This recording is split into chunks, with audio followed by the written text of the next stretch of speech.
across the UK, on DAB+, on your smart speaker, on your smart TV, and on your side. This is Talk.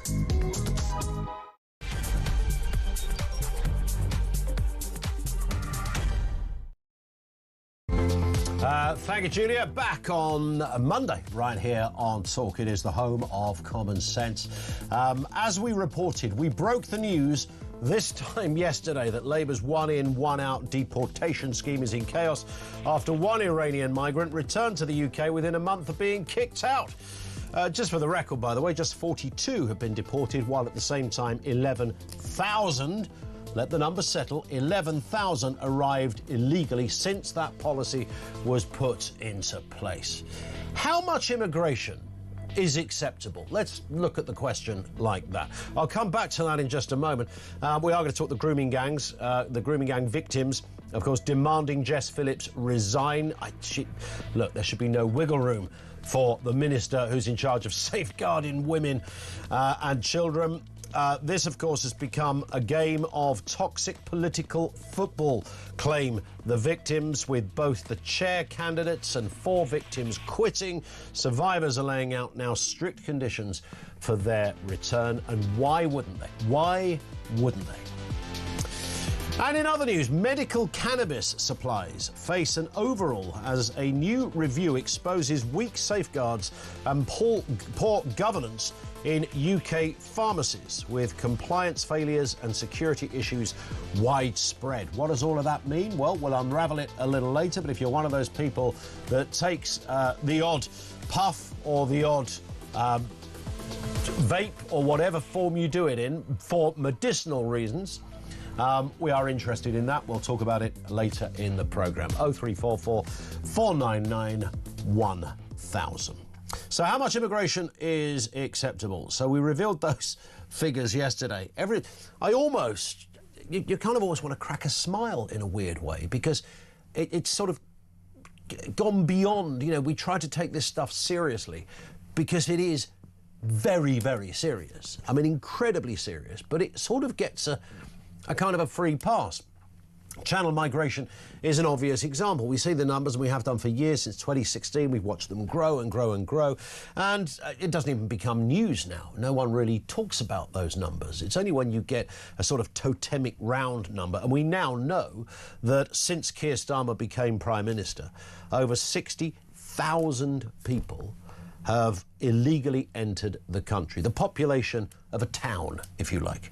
60,000 people have entered the country illegally under the tenure of a Prime Minister that's only been there for about half an hour, for goodness sake. Now, of course, it's a moot point when we say illegally entering the country, because the minute you claim asylum, you are no longer illegal. It's almost as if those people on the boats and the people that orchestrate the people on the boats, it's almost like they knew this. But when we have what you might call, legal immigration. Now, that's where it really gets interesting, because some of that is legit, of course. There's lots of people from other countries who've worked for years and come over, sometimes full-time, sometimes temporarily, and they're coming to work in, really good jobs, and jobs where we need people, whether it's in medicine, whether it's in engineering, IT. So we know about that group of people, but there's some suspicious ones as well. Stories that smell as iffy as a deceased haddock. You know the kind of thing I'm talking about here. We look at work visas, unauthorised migrants, families who shouldn't be here. Do you know what? This is interesting. The government have no figures on this. The government have no figures on overstayers, for example. People who came on a visa, never went back. The estimates, and the last good estimate you can get was from 2017, which suggests the figures are between 800,000 and 1.2 million. With a particular prominence down in the capital. 800,000 to 1.2 million. That was 8 years ago, those figures. You can bet your bottom dollar that they are bigger now. The government don't keep official figures on this, so we can only use the estimates on it. So if you factor all of that in, if you take the higher figure of 1.2 million, you take the amount of people coming across the channel, and these would be people that would be considered illegal immigrants, then the numbers are eye-watering. I mean, these are absolutely vast. These aren't just small little it's not a couple of dozen people should have gone back when their visa run out and didn't return. These are massive, and you've got family of people with visas as well. So the list goes on. And then we read today that Shabana Mahmood, the Home Secretary, has said the Home Office is not yet fit for purpose. This was after a secret report found that it was dysfunctionally detached from reality and beset by a culture of defeatism on the issue of immigration. I mentioned to Julia years ago, I was in the press gallery at Parliament, so that became a sort of half your workplace. And I was and Jack Straw walked through, and I ended up. He was Home Secretary at the time, and I ended up having a very brief chat with him. Very nice, affable chap. And he said to me then, and I don't think he'd mind me quoting, I'm not betraying anything, but, you know, never open the cupboard marked immigration when you work in the Home Office, because a tsunami of files will just keep on coming, will just never ending. It's like, you know, when they release one of those big chain anchors off a tanker in the boat. They just keep coming and coming and coming. It's a never-ending, unsolvable, labyrinthine mystery. And the Home Office know this, and according to this report, and it's interesting, this only happened, by the way, this report, because it was released after a legal challenge by the Times newspaper. The Home Secretary said the department had been set up to fail, and the findings of the report were too familiar. She promised to radically overhaul its staff, structures and culture. The department had attempted for more than 2 years to keep secret a highly critical report that was written by the former Home Office Special Advisor, Nick Timothy. Nick Timothy, of course, is now a Conservative MP. Previous to that, he was an advisor to Theresa May when she was Home Secretary. He knows where the bodies are buried on this one.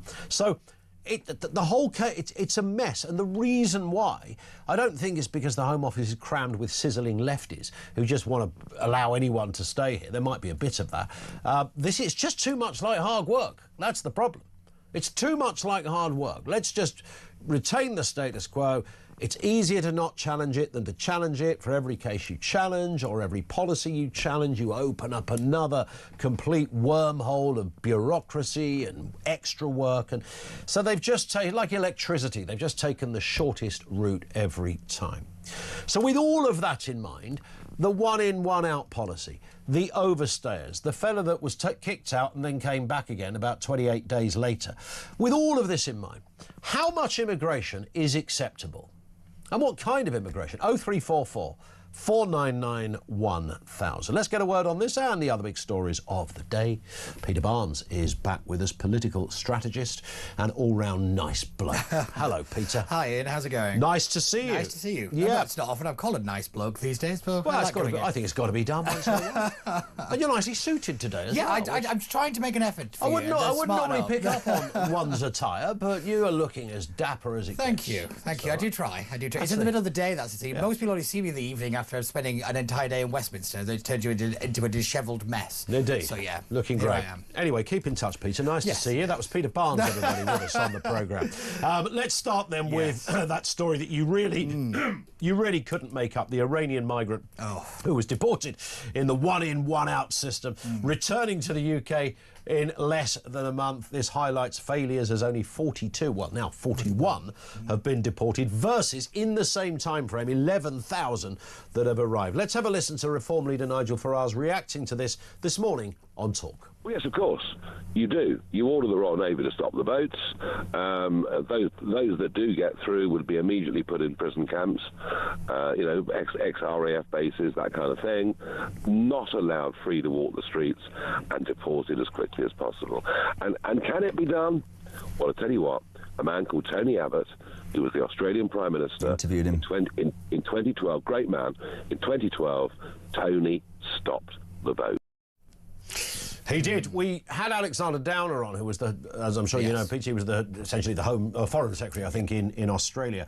And he talked us through that policy. I know there's not a complete equivalence, but nonetheless, it's very close. And what they did was amazing. And even if, just the final headline on that point, even if you are seen as legit try to get to Australia, you never get to Australia. You never stay in Australia. You are sent somewhere else to another associated territory that Australia runs. So it's interesting. But we're in a mess with all of this. There's no doubt about it. Wherever you are on the political spectrum, everyone would have to agree. The boats, the overstayers, the family members, you put the whole thing together, and the Home Office conceding, it's in a mess. Yeah, so I called it the hokey-cokey migrant scheme, one in, one out. You know, you put them all together, you turn it all around. But I thought it was the title of Bonnie Blue's latest video. I also thought it was just a categorical joke at first, because I thought nobody could be that naive to think that they're not going to try again. I presume the people smugglers are doing, buy one trip, get the other half price. But it's rather ridiculous that they didn't expect this to happen. But the reality is this was brought in because they had nothing else. The smash the gangs was never going to work. They got rid of the only deterrent that was proven to work, which was the Rwanda scheme, whether people like it or not. The way they got rid of that, calling it a gimmick, and then they brought this out and saying it's not a gimmick. Please spare me that nonsense. But the one thing I will say is, for this report to come out, it's a what did John Reed call it? Not fit for purpose thing. This is rather politically convenient, doesn't one think? Though we get to say, oh well, we're trying, but it's the Home Office, it's layers of administration, bureaucracy. It's not our fault. This isn't working. This just screams to me of the Home Office yet again saying, well, we're trying, but it's not our fault. It is their fault. They're the ones in charge of it. They're the ones that can actually get to grips with this. And I'm sorry, this excuse of, well, it's years and years of all these problems. Yes, I understand that. However, what are you doing to fix it now? Because it just seems to me that you're just making the situation worse. And this just screams of Westminster excuses to me. It's crazy. And when you look at the kind of numbers involved in all of this, Peter, I mean, they are eye-watering. And again, whether you're left-wing, right-wing, Tory, Labour, Reform, whatever, everyone agrees with that. It's interesting, the one-in, one-out scheme, of course, was discussed under the Conservatives. And they realised that, well, there might be a problem with it because we'll probably only end up deporting a handful, and that's exactly what's happened. Oh yeah, the problem of the one in, one out isn't actually necessarily the principle of it. It's actually the details. It's the fact that the French bent Britain over the barrel and got everything that it wanted. When you look at the kind of the kind of requirements that we had to have in terms of sending people back, and in terms of what we got and all the rest of it, this was all in the French favour, because the French and the EU, let's be real, knew that Starmer was that far in trouble on this issue that he had to accept whatever was put on the table. There was no negotiation because Starmer had the worst hand playable. And, it's just rather ridiculous for them to keep banging on about saying how they're tackling this issue, because it's just evidently clear they're not. And I will agree with you. In your monologue there, we're saying that we don't keep the numbers of people that overstay. How is that a thing? That we don't bother to count who comes in and who comes out. And surely you have that on a visa. Well, that is easily sourceable. What happens is, in the world of bureaucracy, they say, well, if we don't have the number, we can't admit to anything. That's what it is. It's about kind of offsetting blame, because, well, we said, does the number exist secretly, or do they just? It will exist in about 4 different places under 5 different names. That's how this world works. And unfortunately, you end up looking like this, but trying to find out just the most basic thing, and it is deliberately obfuscated. It's deliberately kept that complicated because, as you say, you don't open the cupboard on immigration. It's like party funding. You don't talk about it because everybody gets covered in it, and it's just awful. And to have that many people come into the country at such a rate is just unsustainable. Everybody knows that. Even the most ardent leftist who thinks this is all perfectly fine will admit that maybe, dumping a new town in Britain at this moment of economic, uncertainty and just terribleness, that it's just not going to work, and it is irresponsible of the government to just offset blame to everybody else. Indeed. We'll come back to that story. We're asking the question, how much immigration is acceptable in this country, and talk around that question as well, what the kind of areas we should be looking at where we need people to come into the UK, and certainly the areas that we quite demonstrably don't. Let's move to this story. Very serious story. This is we're talking about things that are a mess. The grooming gang inquiry is just falling apart, and I don't think we've heard the end of this yet. Grooming gang victims are demanding Jess Phillips resign as a result of this, citing lost trust and political interference, as both shortlisted chairs have now pulled out. 4 victims have quit the panel.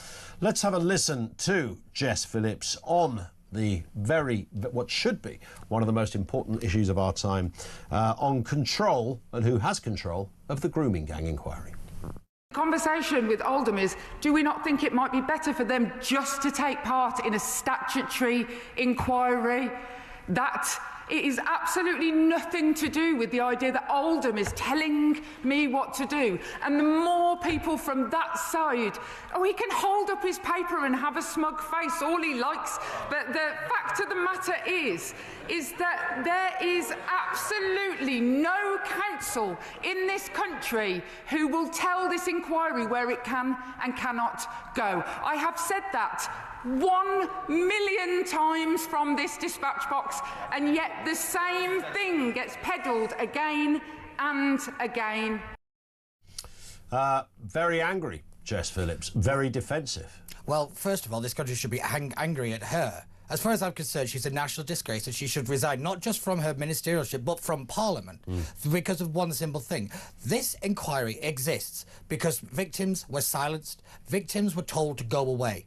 The same thing the victims are now saying, people like Jess Phillips and the entire Westminster establishment are saying again. Yeah. That is unacceptable. She is part of the problem now, and she needs to go. And I don't mean not just out of the inquiry, but out of politics, out of it entirely. Her entire good works before, because everybody always brings that up, you're only as good as your last game. And her last game, she stinks. Yeah. And she's got to go. She's a problem now. And that level of defensiveness tells you everything in politics. She is so far out of her depth on this, it is embarrassing to watch her now. And that level of, I'm trying, I'm doing my best and all the rest of it, it's not good enough, and we need better. Yeah. Well, yesterday, Keir Starmer brought in Louise Casey, who is... Louise Casey is a great example. Oh, she is the only person I trust to run this inquiry at the minute. But then Louise Casey has had, she's had a checkered past, of course. There was times when the press were not so favourable to her. But she's chaired a couple of things, and now she's rent a chair. Yes. And she is the person, once they bring out Casey, and I think, is there any evidence she's that good? Well, she was the only person to sit in front of a select committee and actually bring up the ethnicity factor in front of... she's the only person. But she broke ranks on that. You saw the colour drain out of a lot of Labour MPs' faces the moment she started. She went very much off script, and this is why the Labour Party's panicked so much, because of that report. And she was so brave, and we need more people like her. So can she chair it?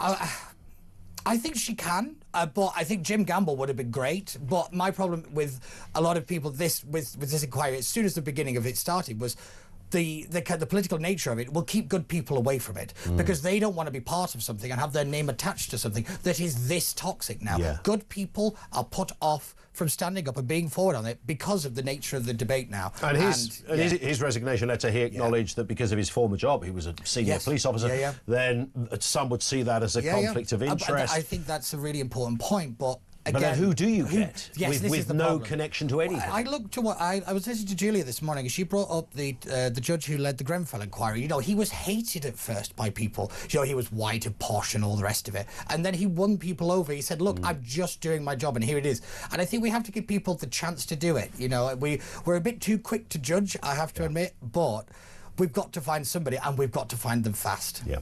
Indeed. Peter, stay with us. Peter Barnes with us on the programme. More stories on the way. Anything you want to contribute to, anything we talk about in this section, lines are open, 0344 499 1000, particularly that question on immigration. How much immigration, to you, is acceptable? Lines are open, 1:20. This is Talk.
people are frustrated because the political system isn't responding to those needs. And we have things like, in Essex, where obviously the Bell Hotel in Epping was the kind of trigger for a lot of the protests initially in this country, and yet Essex was an area where elections were cancelled earlier this year, and they're being talked about being cancelled for next year. So if people don't have a democratic way of expressing themselves, and by voting for their local councillors and ultimately for their local MPs and trying to get a change of government, then you can see why they're doing what do you expect?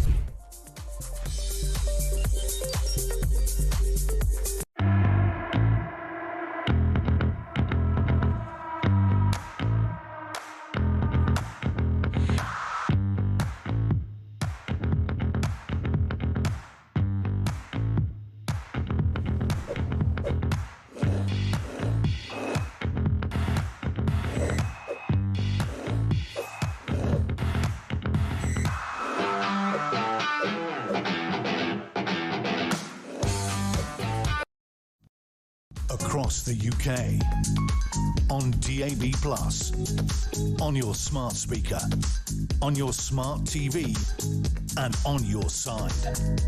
This is Talk. It is Talk, 24 minutes after 1. This one comes in from Russ in Lincolnshire. How you doing, Russ? He says, afternoon, Ian. Here's a fun fact for you and listeners. There are only 10 stadiums in the UK that are big enough to house the number of illegal immigrants that have broken into our country since Labour came to power. Wembley, 90,000. Twickenham, 82,000. Old Trafford, 74,000. Principality Stadium, nearly 75. Murrayfield, 67. Spurs, 65. London Stadium, 62.5. Anfield, 61.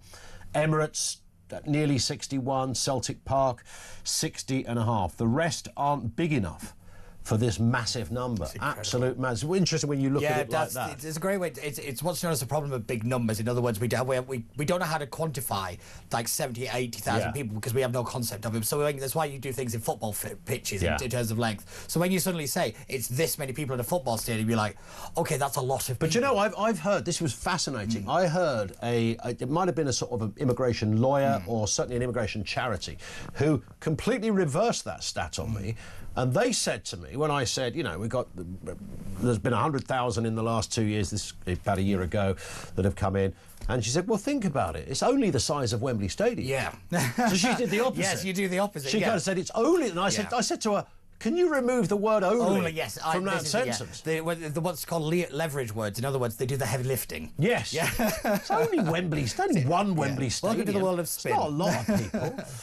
Let's move to this story. Tragic story that came to fruition yesterday when we were able to name the killer of the schoolboy Harvey Wilgoose. This was Mohammed Umar Khan, 15 years old. He's been jailed for life for the fatal stabbing, which took place in February in Sheffield. Reporting restrictions were lifted for many reasons. I mean, the perpetrator is about to turn 16, so there was that, but I think the judge felt that it was a way of highlighting the impact of knife crime. Let's have a listen to the sentencing.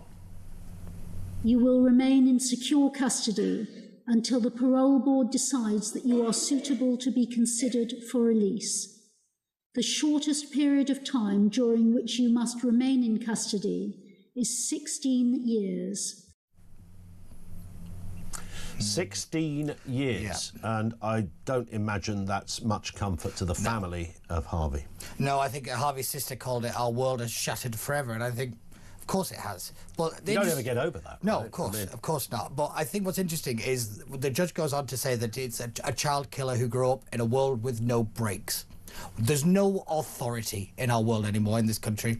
Nobody respects teachers. The police basically look the other way on every other crime. And this is the point. We blame social media, we blame all this other stuff. The fundamental reality is there's no consequences. We don't tackle small things, so horrible things like this happen. The sheer force that this kid has had to use to attack to attack Harvey is incredible. The anger, the rage is there. It's palpable. You watch it in the CCTV footage, and it's in our society. It's in our faces, and we have looked the other way so many times and fussed over issues when this has been lingering in the background. We spend more time talking about what is a woman than kids killing each other in schools. How is that a sensible nation? Yeah, you look at that, and then there's footage of this child murderer afterwards, who seems to be, quite happy with what he's done. He's carried an axe before, an axe.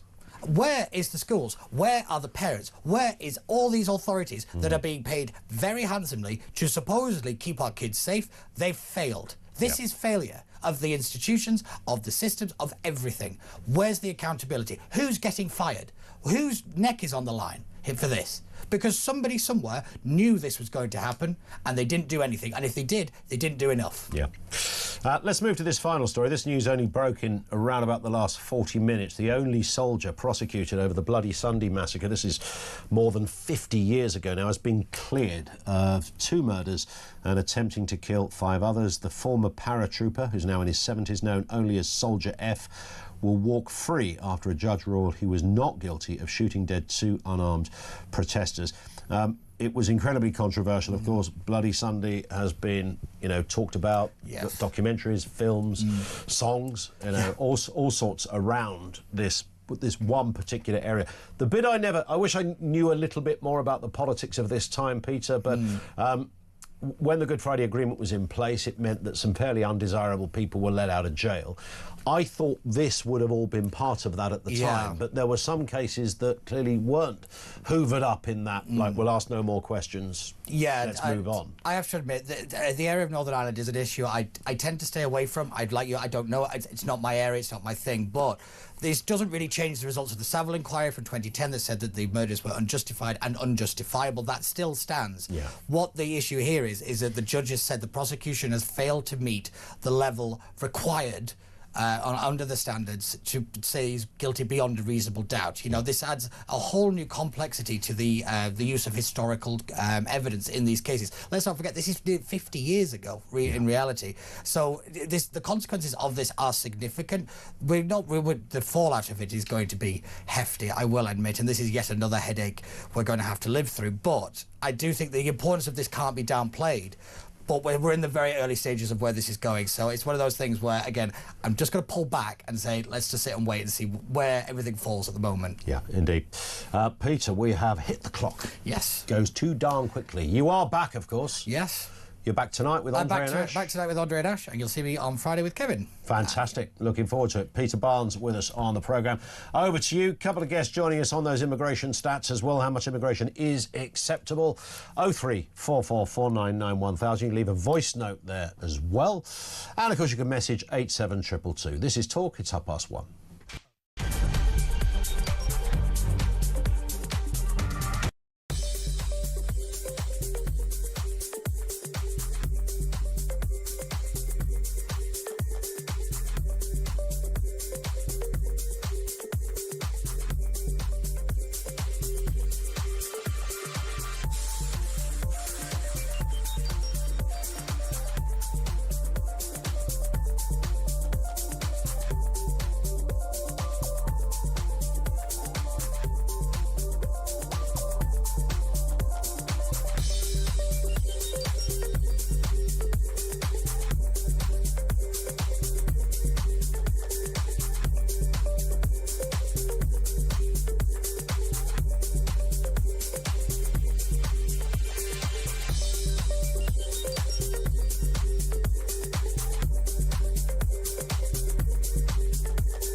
across the UK, on DAB+, on your smart speaker, on your smart TV, and on your side. This is Talk. It is Talk, this one from Joanna in Salisbury. Zero immigration is acceptable until they sort the mess out, and never if people arrive by illegal means, especially without any kind of documents. Thank you, Joanna, for that. Helen in Devon, the acceptable level of immigration now is zero for about 10 years, in my view. A lot of people making that point. Thanks, Helen, for that. Look, you know, we need a recalibration. We need to sort of sit back, a bit of a moratorium going on. Yes, everyone understands you need some levels of immigration, but if you're in a situation where you have not only too many people entering a country, but you have people you don't know who they are, you have overstayers that you can't even measure. If it's in this much of a mess, is the initial answer a pretty straightforward case of saying, look, we're just going to put a line under it all, and if we can do that, then all is good? Is that the way forward? We know yesterday, I mean, if you wanted a kind of, it's almost a comedic example. I mean, if it wasn't so serious, it would just be funny, of the migrant, the Iranian guy who was deported under the one-in, one-out system, who then returned within a month on another boat. So there's 42, although now technically 41 have been deported, whereas at the same time 11,000 have arrived.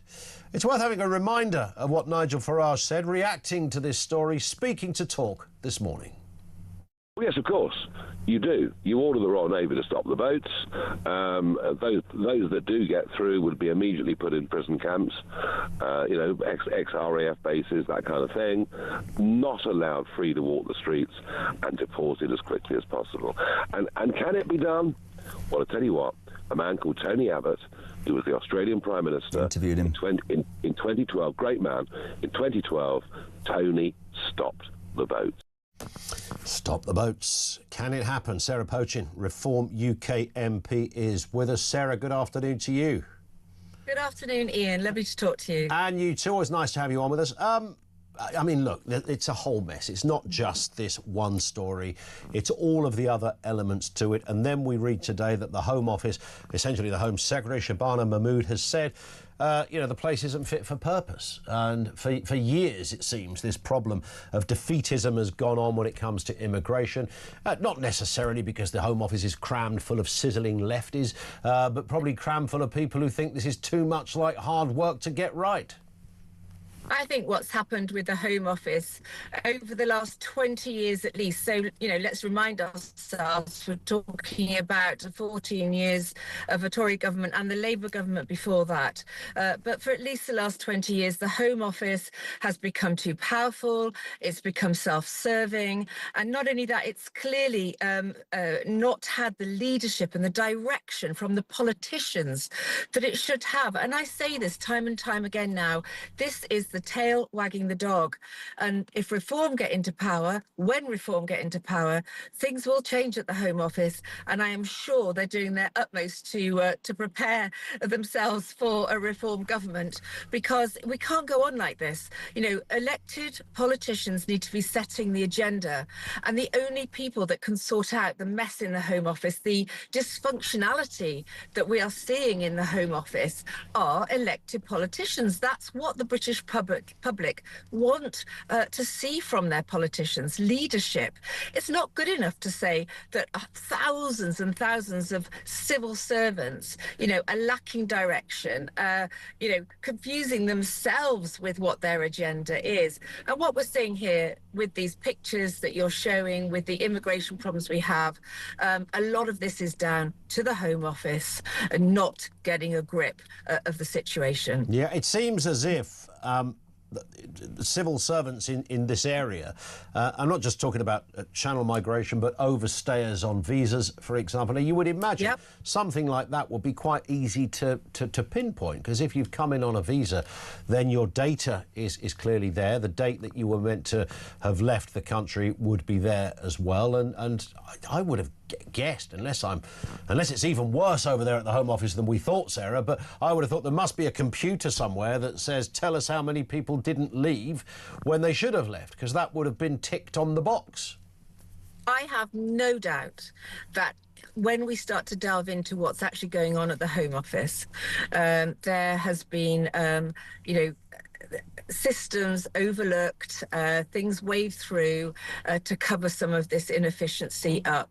I also have no doubt that even certainly at a local level, local authority level, that they have no idea who now is living in our communities. I know this from Runcorn, my constituency of Runcorn and Helsby. They have lost track of who's in the HMOs.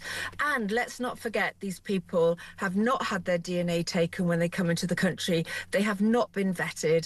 There's no biometrics taken, and yet this is now all being introduced, isn't it, for when you or I want to go into Europe, and yet it's against the human rights of these illegal migrants to have all of that taken. So we have no idea who these people are. And what Nigel said this morning and what you just said is absolutely, when we get into power, we will draw a line under all of this. From that day onward, anyone that sets foot on our shores will be deported, detained and returned home. And we will go after cleaning out the communities in this country of illegal migrants that are living illegally, working illegally, and quite frankly, taking the mickey out of the generosity of the British taxpayer. Sarah, thank you. Sarah Pochin, Reform UK MP for Runcorn and Helsby. Let's get a word from Dr. S. Chelvan, immigration lawyer, regularly helps us out on these kind of stories. I used the phrase, Chelvan, a little while ago of sizzling lefty civil servants, and some often, lawyers in your area are often referred to as lefty lawyers. Do you identify with this? Look, let's get to the crux of the issue, because let's talk about substance. Yeah, I'm not here as a lefty lawyer. I've been asked to come on your show as a commentator on the law. Indeed. So I was merely making the point as to whether this is so personality. Whether this has been so politicised to the point that you can never get to the truth of what's going on. So let's get to the truth. The truth of what's going on is this: we can stop the boats. We can get no boats. And how do we get no boats? We repealed Section 40 of the Nationality and Borders Act 2022, which made it only criminal from the 28th of June 2022. We've been a signatory and ratified the 1951 Refugee Convention from 1952. So the 70 years prior to the 28th of June 2022, it was not criminal or legal to come undocumented to the UK and claim asylum. It's a very recent rule. It's an only very recent law. So how do we get rid of that? We repeal Section 40, which made it criminal and illegal. And what we do is we put an asylum registration centre in northern France for individuals to lawfully register their asylum claim and lawfully come to the UK. So we smash the gangs. We get rid of the need for the boats. And what your viewers may not know is that even though we've got this number of those individuals who are coming across the channel by boats, the number of asylum applicants in France in 2024 was 158,000. So therefore, it is not the case that people are coming to the UK as an easy target. The majority of people who arrive in France stay in France because they want to claim asylum in France. It's those people who have got community ties or language ties, family ties, who come to the UK. So the vast majority, and this is very important because I didn't get much substance from your last speaker, the vast majority of people who come to France to claim asylum stay in France. So to smash the boats, to get rid of those people using the smuggling gangs, because what we can show is that the UK-France treaty is not fit for purpose. Those individuals, the 18 individuals who are supposed to be returned to France, were supposed to be in detention centres.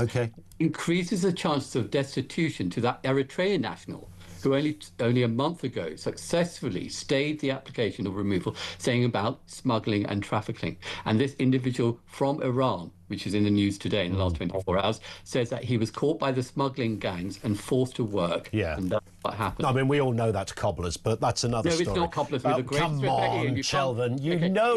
It's one of the classic lines, isn't it? Oh, I've become a Christian, but I'm in a Muslim country. I can't go back. I don't like chicken nuggets in Albania. And now I've got people traffickers. Well, Ian, once again, that's why I'm so grateful to be on the show, to be able to dispel the myths. We love you being here. I love to educate a lawyer from time to time as well. Well, I don't know how educated I am, but I'm just trying to sort of recount the knowledge and facts of the law for your views to be able to get rid of the poisonous rhetoric of the far right.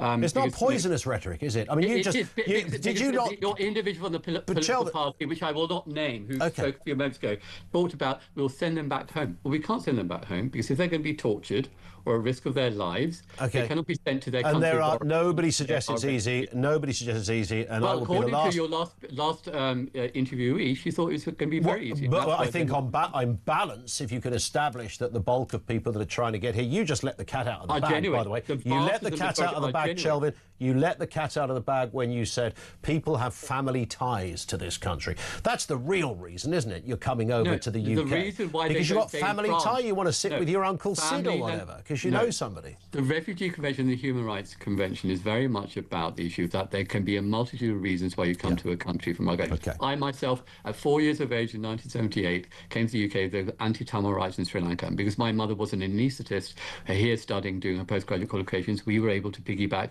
her visa lawfully. Okay, so the point is, you come as a migrant for a variety of reasons. Correct. If one of the reasons because of a risk of your life or a real risk of torture or inhuman degradation. 100%. And thank goodness for people like your mother, by the way, who we require and need in this country, and also the ethical element of, you know, coming to the assistance and help of somebody who's clearly escaping a horrendous situation. But there's a real sense here that isn't what we're dealing with here today. Well, no, we're not seeing engineers and scientists jumping on rubber dinghies in the channel, are we? And bad migrants. Ian, it's very important not to distinguish between good migrants and bad migrants. Everybody who might... Kind of is, isn't it?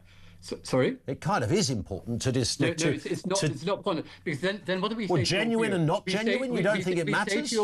We say to your viewer who's claiming benefits, who's not a migrant, we say to those people who are claiming benefits, Suella Fernandez, these people are claiming benefits and should get out to work. You see, what your viewers should understand is that once they start going for refugees and migrants, who are they going to next come to? They're going to come to the people who aren't able to work, who are on benefits. So be careful, anybody who's listening to this program. But that's your classic kind of left-wing trope, isn't it? No, it's not. So they're going to come for you next. In her campaign, I mean, they are going to come for you. That's exactly what history teaches us. We have to learn from the mistakes. So we never tackle an issue where you've got 60,000 people coming to the UK under this government alone, and that doesn't include all the tens of thousands of others that have come since 2016. Overstayers on visas. All of these people. So we shouldn't come for these people. It's our legal duty to come for these people, surely. And it's our legal and moral duty to ensure that those people who come to the UK who are fleeing persecution are given safe harbour. We know that 70 to 80% at a minimum are genuine refugees.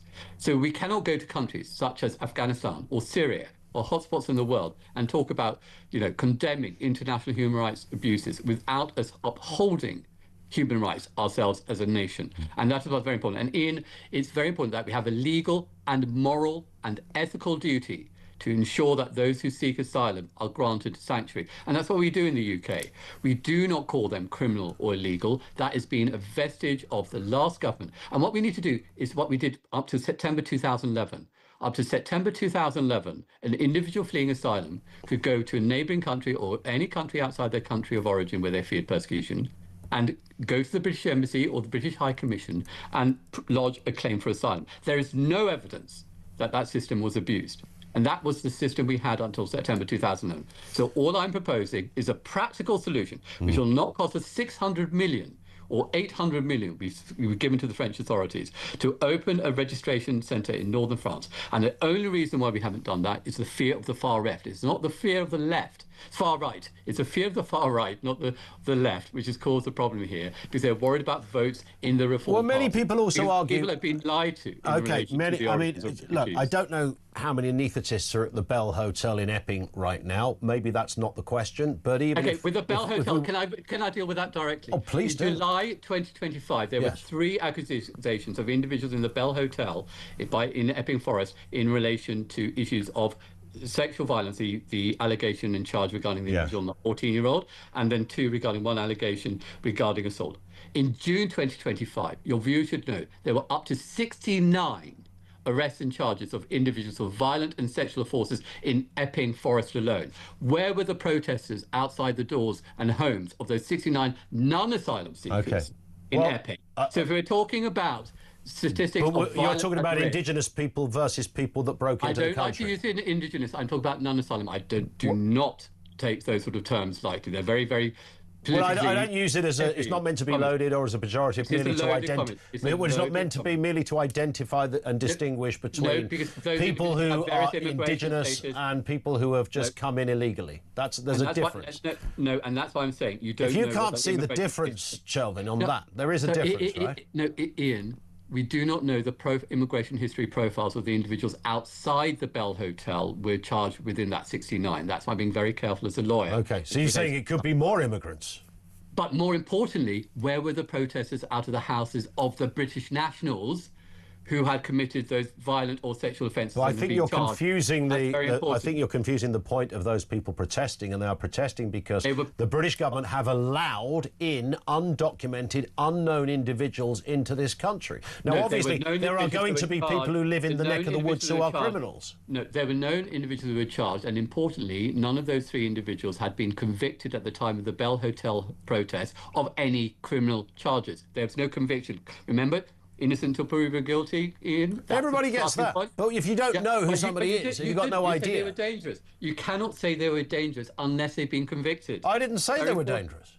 No, but you refer to the fact that dangerous criminals who we didn't know, who'd let them in, who were dangerous. I didn't even say dangerous criminals. I was making the point that if you invite 300 23-year-old men to live in your postcode, you've got a right to wonder who they are.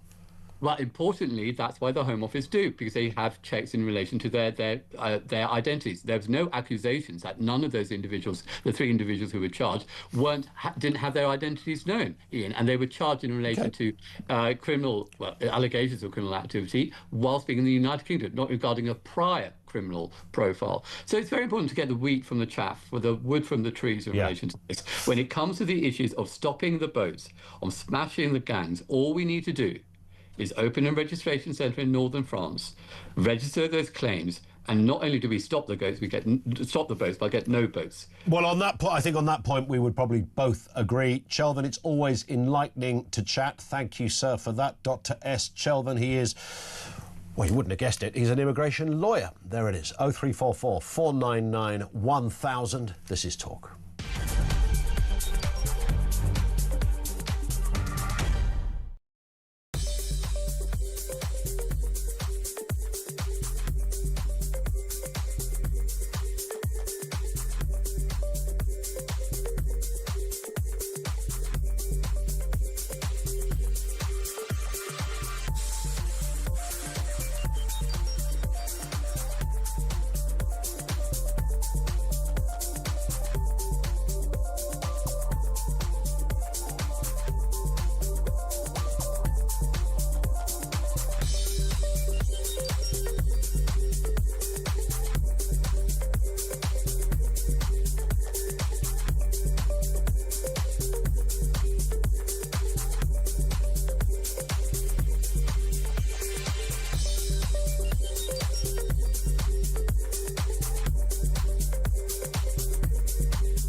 I'd been the judge, I would have sentenced this boy to at least 30 years in jail. And then, as long as he had admitted his guilt, recognised his wrongdoing, was repentant and had behaved himself in jail, say, for example, he was then 45, 46 when he was released, I would make that subject to a new condition that I'm going to run past you.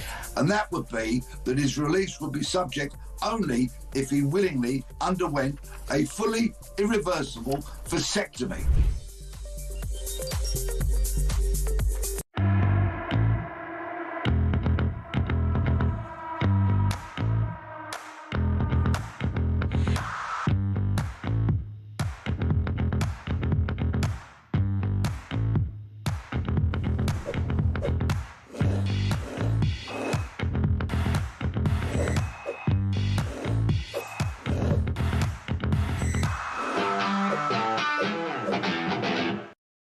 Across the UK, on DAB+, on your smart speaker, on your smart TV, and on your side.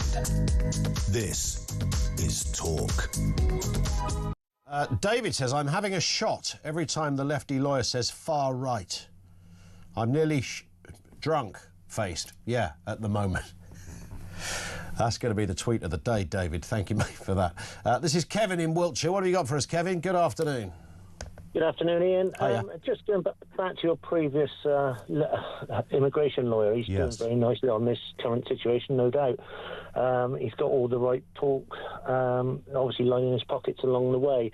One point he did mention was at the start that most migrants who come across from France are seeking other family members and goodness what else he could come out with. So by relation, I mean, I could name 20 immediate family members to me, so I'm sure every single one of them could probably do the same. How many? And then ad infinitum, it keeps going on, then you'll have a million trying to reclaim asylum because they've got relatives. Did he have a good point, though? I mean, I should say that, you know, we can talk about lawyers lining their pockets, but I mean, you know, it is his job, isn't it? And, you know, we're not North Korea, so we have people on the left, people on the right, and it reminds us that, you know, there are people we find disagreeable and some we agree with. But the point he made, though, on this respect, Kevin, was that if you had a centre in France where people were processed, that would stop the problem. It wouldn't, because if they're willing to lose all the documentation coming over, why are they not going to do that in France? They don't want to be found. They for the simple reason that they can't get in here in the first place. He said, didn't he, that... and we were talking about the Bell Hotel in particular. I only brought that up as an example, but he then kind of followed on from that and said that the authorities know who all these people are. Well, they eventually find out who they are, but there's a long process in it, isn't there? Well, yeah. You know, I think there is. Yeah, and the process is obviously so long that they're here years before they even think about getting rid of them. How much immigration is acceptable, Kevin? In my mind, at this current time, zero. Until we've sorted this out, Yeah, we're flat broke as a country, and we're only getting worse. You know, they're borrowing 20 billion quid last month. How much are they going to borrow this month? And then when, you know, as it goes on. I mean, the system is a mess, and it isn't the only mess. I do know that. That's the point he tried to make at the beginning, wasn't it? But nonetheless, it's a mess, and it's hugely expensive mess at the moment as well. Yeah, you have to start somewhere. Cut out the immigration, get rid of all that nonsense. OK, it might take 3, 4, 5 years, and then you can see how much that money was going into that particular hole, and then it can perhaps go elsewhere and remove some of our debt. That, you know, if you realistically go to a bank and say, I want to refinance to pay the loan I've got, sooner or later they say no, and that's what the World Bank will do to us. You're not wrong. Kevin, great call. Thank you for starting us off. I want to get a word in before the news from Simon in Derby. How you doing, Simon? Hi, Ian, all right? Yeah, good, thanks. What are your thoughts? I just wanted to take up the Mr. Farage's statement about the Navy getting involved, because I don't think it's going to happen, because it's apparently, according to them, no, it's not, because apparently it's not ethical, and the Navy boys don't want to do it. So forget anything. What if a government said they have to do it? Well, I think they won't do it. Well, the lawyer said that you don't have to do it because you could have a processing centre in northern France. Well, that would work. Then there'd be no boats. As long as they don't come, I don't care. But at the moment, if you think about the situation that our country over the years, there was plenty of immigration, and most of these peoples were very, very happily, ably put to work, or they'd had jobs in industry. We don't have an industry particularly anymore. Why do you think we've got all these barber shops and nail bars and Uber? There's only so many Uber drivers we can have, and what are we going to do with the rest of the people that just going to be happening? Yeah, and the contributions of those, it sounds harsh to some people. This is where the lawyer would say it's a far-right comment, but those people are economically have absolutely no input into this country whatsoever. If you're driving around delivering grub or driving an Uber, then the chances are you're on some kind of additional benefit as well to make up your wages. I mean, it's just there's no economic reason behind it. And I always think one of the most powerful arguments about immigration, for those who don't like getting into the sort of the other side of it, cultural assimilation and the like, the economic argument is a powerful one. Listen, I've got to move, Simon. You've been fabulous. Thank you, Simon in Derby, for his comments. 0344 499 1000 is where you'll find us. We've got more comments on the way on this one. Your response to Dr. S. Chelvan and Sarah Pochin. We spoke to both in the last 20 minutes or so. More from you on the way right now. 2 o'clock news headlines.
Across the UK, on DAB+, on your smart speaker, on your smart TV, and on your side.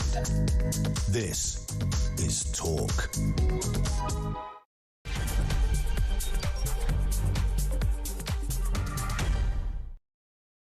Coming up on 3 minutes after 2 o'clock, straightforward question. How much immigration is acceptable? How much immigration is acceptable? We asked this on the back of a couple of stories that are floating around today. Labour's one-in, one-out deportation scheme in chaos after one fella went out and then just came back in again 3.5 weeks later. 42 people, by the way, have been deported. Well, now 41 people have been deported under that scheme. At the same time, 11,000 people have arrived. This is a royal mess. Whatever way you come at this, this is a mess. And with that in mind, and all the other areas of immigration as well, and you consider overstayers on visas and the like, family members who shouldn't be here, the list goes on. What number do you propose, roughly speaking, or who? How much immigration is acceptable? We'll take more calls and comments on that. Also, grooming gang victims are demanding Jess Phillips resign, claiming the abuse inquiry is now a toxic political football. They're right about that. Remember, both chair candidates and 4 victims have now quit.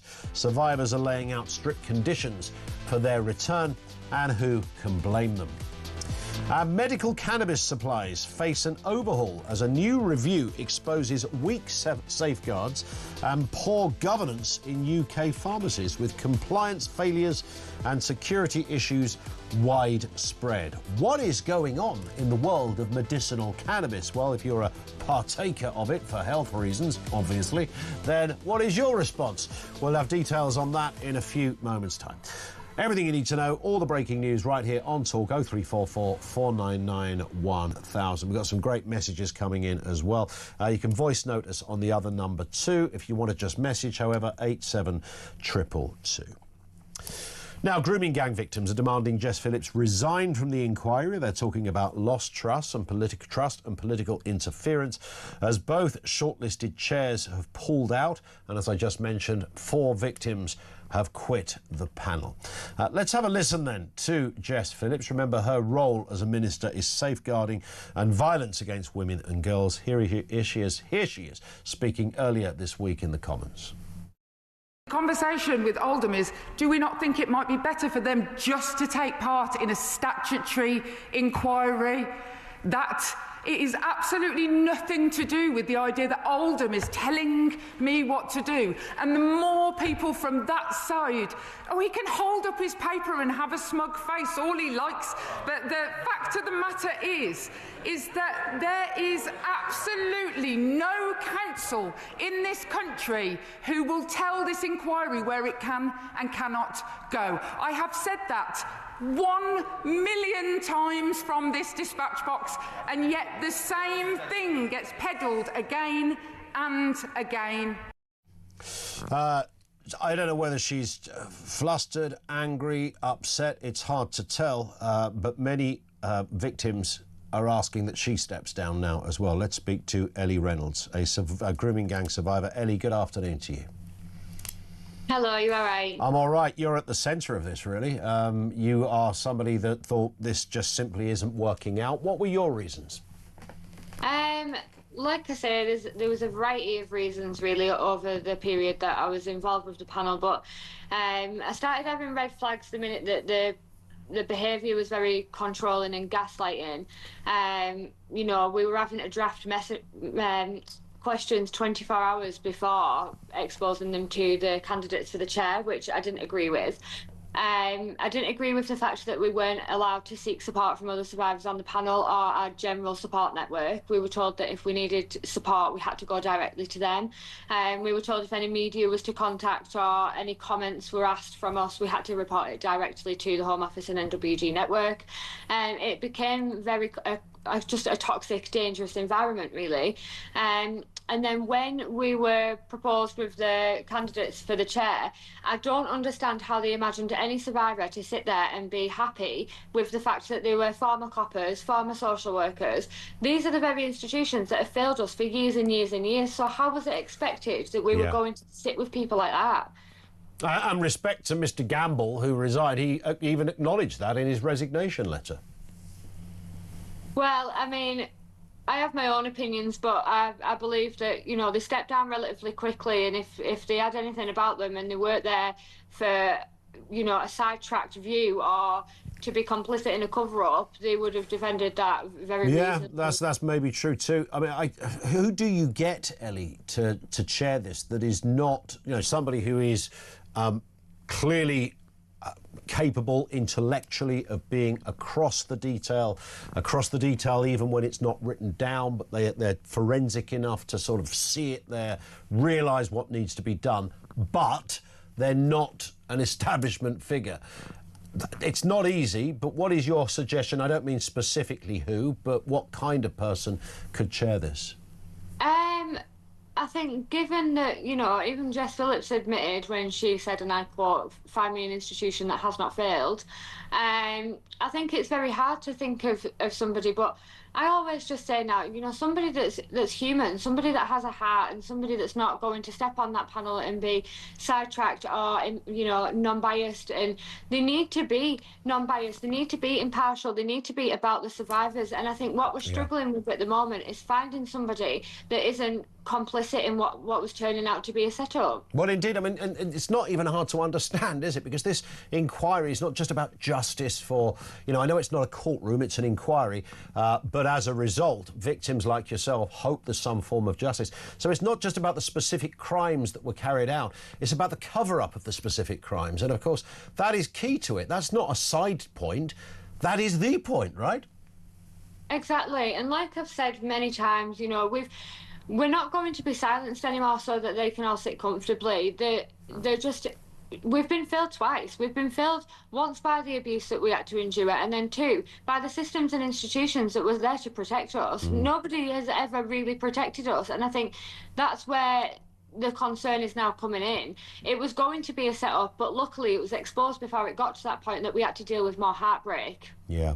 There are lots of judges out there, of course, who are forensic, who are diligent, who have brains the size of, you know, a planet, who would be incredible at this. Would that not be the obvious choice, to find a judge that could be trusted? I mean, you'd like to think they could all be trusted, but maybe, you know, certain areas of expertise would be obviously included within it. Is that the area, do you think, this inquiry has got to go?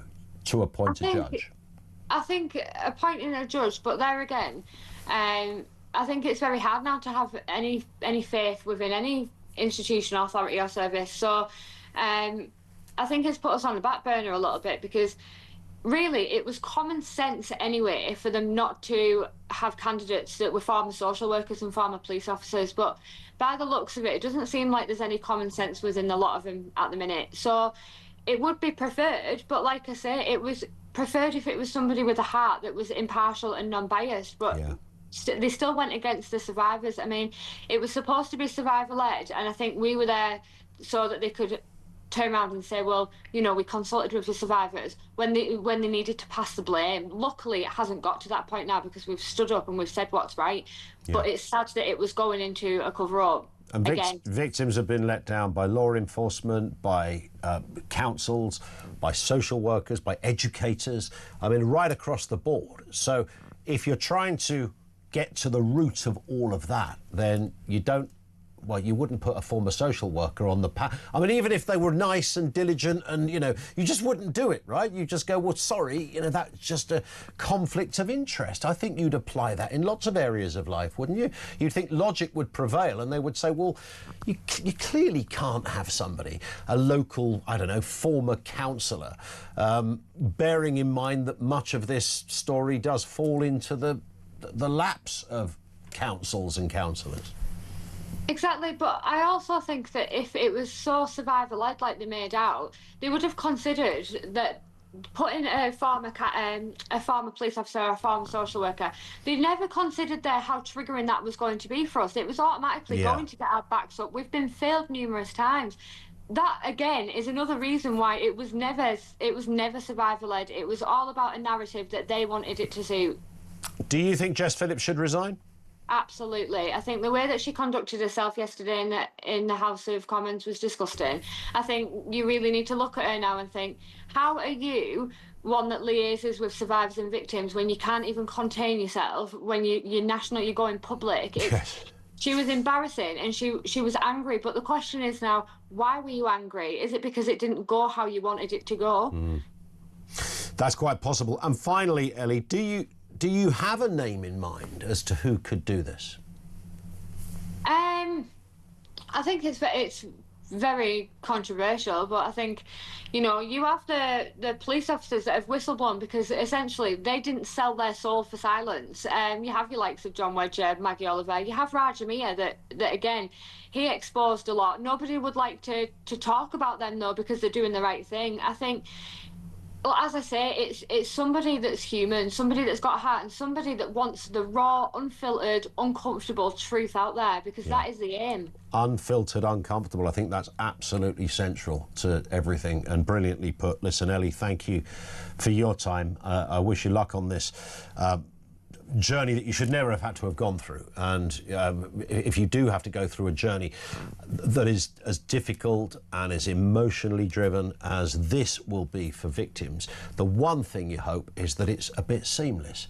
And yet this has been mired in controversy from the off, and it's falling apart. 0344 499 1000. We'll take some comment on that as well. Thank you to Ellie Reynolds.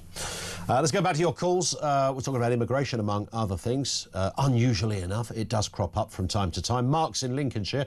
What have you got for us, Mark? Afternoon to you. Afternoon, Ian. I hope you're all right, mate. Yeah, good, thanks. Good. Cool. Yeah, it's just obviously about the immigration thing, but I also wanted to just briefly react to your immigration lawyer that you had on. Yeah, it's just, people like him just really annoy me. Obvious reasons, my opinions on immigration anyway. But what I tend to find is, and the left have a real problem now, because what they've done incredibly well for a long, long time. We're talking 40 years, over 40 years probably. Yeah. Is use language. They use language really, really well, and they also like to use your empathy. They love using your empathy, so they'll say things like, "Oh, there's times they're seeking, they come from very troubled places, war-torn countries, and they've been battered here and battered there, and all this garbage that they always like to come out with." So this is what they do. They just like to use this language. And the reason why they've got a real problem now is that language is no longer working. Because we can all see with our own eyes what's going on. And we don't like it. And the left have a real problem with this. And, when he was he makes the references to things like far-right and racist. My obvious reaction to that, he's probably not going to be listening to this, but if he was listening to it, my reaction would be, and what? What now? You call me far right, you call me racist, what now? Yeah, these are just easy names that are wheeled out for people who have a different opinion, right? This is the thing, this is what I'm saying, Ian, they have a real problem because these things aren't working anymore. Yeah. That's why you start to see this slight language shift now. Well, the left can't understand that you might have concerns about immigration that go. I was talking to my partner about this morning, funnily enough, that you might have concerns about immigration that are nothing to do with the colour of somebody's skin. They're nothing to do with the fact that they're foreign. There's lots of other reasons why you might have concerns about immigration. And as I always say, Mark, and you probably heard it, the economic argument alone is a reason to be concerned about immigration. That was what I was initially really calling about, where you were talking about, the question that you were asking was what number in immigration. Well, the number for me, and I've said it many times before, it's zero. In fact, the number I would like is minus. We're talking minus 3 to 5 million is what I want to see happen with immigration. Because, again, you bring the left back into it, because one of the things that they always love to say is, well, the NHS wouldn't operate if there was, no immigration coming in. Well, that's an absolute load of garbage because the NHS functioned perfectly fine.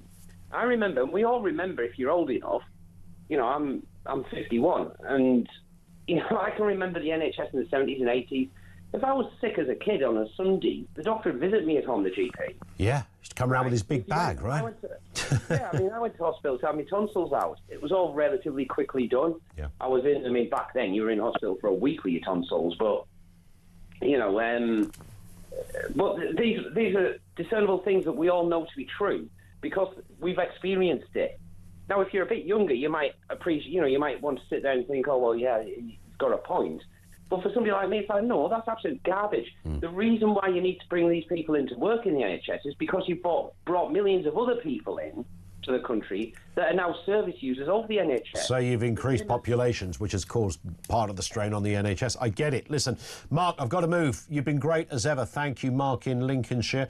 This from Peter, who says, reference the child grooming gang inquiry, is there not anyone outside of the UK that could chair the grooming gang inquiry? Someone impartial would be from a different country. There probably is. There's some wildly experienced legal brains out there, whether you're going to Madrid or to South Africa, Australia, wherever, you could find these people. I guess instinctively, do you need to have an understanding, though, of the fabric of our country to chair that inquiry? Maybe you don't if you're only looking at legal arguments, but I wonder whether this requires a little bit more. But I certainly get the point that Peter is making. It seems extraordinary that you can't find someone to chair this. 0344 499 1000. The Renters' Rights Bill is a spit within being fully into the books, on the books and law. We'll discuss that. What happened in the House of Commons yesterday? What are the implications if you're a landlord or a tenant? Details coming next.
If I'd been the judge, I would have sentenced this boy to at least 30 years in jail, and then, as long as he had admitted his guilt, recognised his wrongdoing, was repentant and had behaved himself in jail, say, for example, he was then 45, 46 when he was released, I would make that subject to a new condition that I'm going to run past you. And that would be that his release would be subject only if he willingly underwent a fully irreversible vasectomy.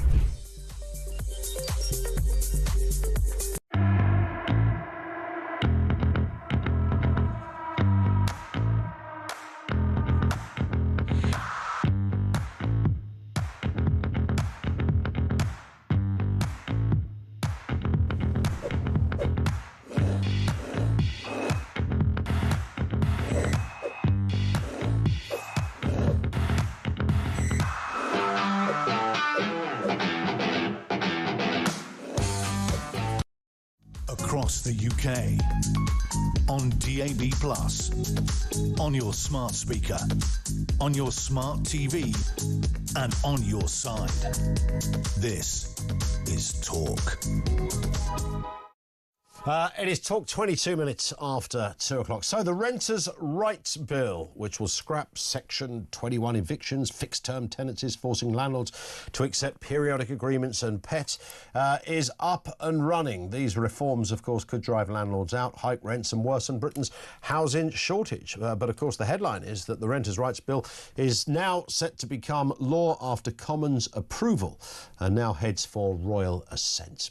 Paul Champlina is the man who for years has helped us out with this story. Afternoon to you, Paul. He's the founder of Landlord Action, of course. It's interesting that here we are on this sort of, I suppose, significant day, shall we say, because when we first started talking about this, and this was under the Tories, Paul, it was kind of like, is it going to happen? Renters' rights, and I think it had a different name at first, didn't it? But nonetheless, it's moved around. They've debated it. The Tories gave it a go. Michael Gove was instrumental. Angela Rayner took over. She walked the plank, but it's continued. And then yesterday, there it was, Commons approval. Done, dusted. The green light has been given. It has been given, afternoon, Ian. I mean, look, it got the green light yesterday. They've got to go and get the bill signed by King Charles. Yep. And then it becomes an enactment. And then there's got to be a transitional period. My gut feeling is that we think it might become a law in April next year. What does it mean to landlords, tenants, and even letting agents? Well, look, it's been knocking around for 6 years, Ian. I've been living and breathing this. I mean, last month alone, I did 10 talks up and down the country to landlords and letting agents. I did a webinar last night with 2,500 people registered. It is the biggest thing happening in our industry, and you know that from being at the landlord investment shows as well. Oh, look, the reality is that, I've said this all along, and I campaigned to my then MP, Theresa Villiers, worrying about the rental stock crisis and the big losers in all of this being tenants. Look, tenants are going to have more security going forward. They're going to. The whole point of the renters' rights coming in is going to be good long term, because it means that landlords have to up their game. They have to be professional. They have to have more accountability. There's going to be a landlord database, so the government knows where the landlords are. We've got about 2.7 million landlords. We've got about 8-9 million tenants. It means there's a decent home standard. Landlords can't charge more than 1 month rent in advance. Yes, the abolishment of Section 21 is going, which has been a safety net for landlords. But let me just give you this stat, because when a landlord sells, and I'm like a broken record, aren't I, with you, Ian? We talk all the time.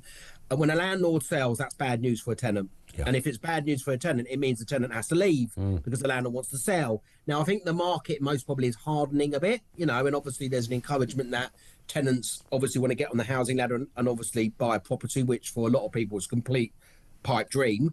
But I mean, 15% of properties that are on the market are roughly ex-rentals, which means landlords have served notices or they've asked tenants to leave voluntarily.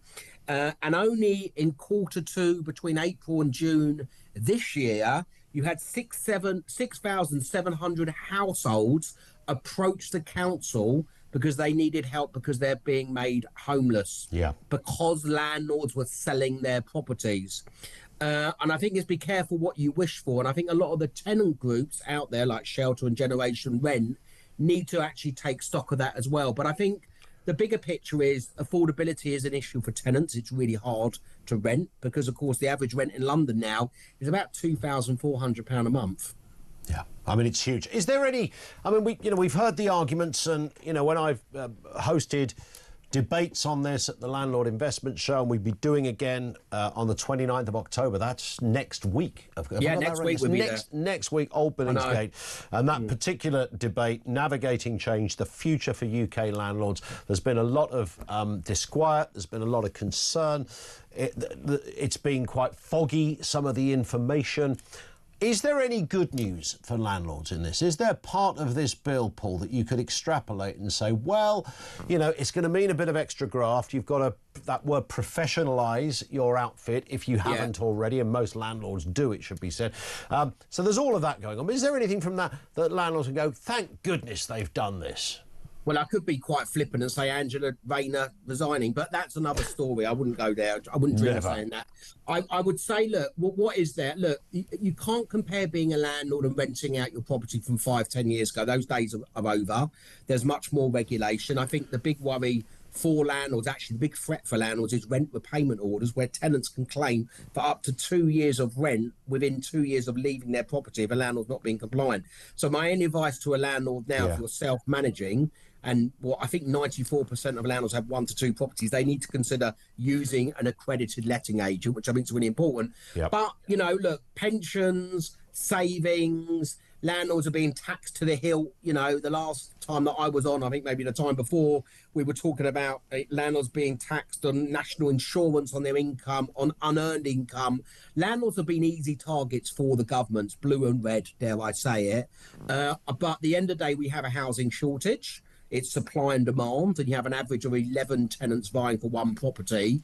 But, you know, most decent landlords do care about their tenants. They care that the property is deemed as their home, and all they want is a tenant to be respectful, look after that property, and house a family. But obviously, affordability is an issue. But long term, I would say still property is a good investment, and it still has a future, because we ain't building 1.5 million properties during this Labour term. Indeed. Yeah, that would be extraordinary. Final point then, Paul. When does this, I mean, as you say, awaits royal assent, which essentially is when King Charles nods his head, when a Privy Councillor reads out the rules and the regs and the T's and the C's. When does it become the law of the land? I think my gut tells me most legislation happens in the property and the private rental sector in October and April. My gut tells me April. I think maybe some of the tenant groups might want that to be a bit earlier, but you have to have a transitional period, and there's about 12 different main points coming in, but I reckon it's going to come in April is my gut. We will see. Paul, we'll see you next week as well. Old Billingsgate at the Landlord Investment Show. Thank you to Paul Champlina, founder of Landlord Action. If you are a landlord, if you are a tenant, what is your reading of all of that? 0344 499 1000. Bit of breaking news. Doctors in England will go on strike for 5 days in November in a row. That's the 14th to the 19th of November over jobs and pay. This has been announced by the British Medical Association. Another strike. What, another one? Is on its way. Back to your calls. Joanne in Sussex on the Home Office. Joanne, what is going on? Good afternoon.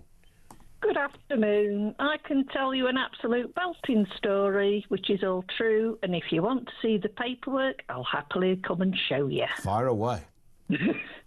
I came over to the UK in May 1976, age 4, on my father's passport because I was born to British parents in Australia, so I have dual nationality.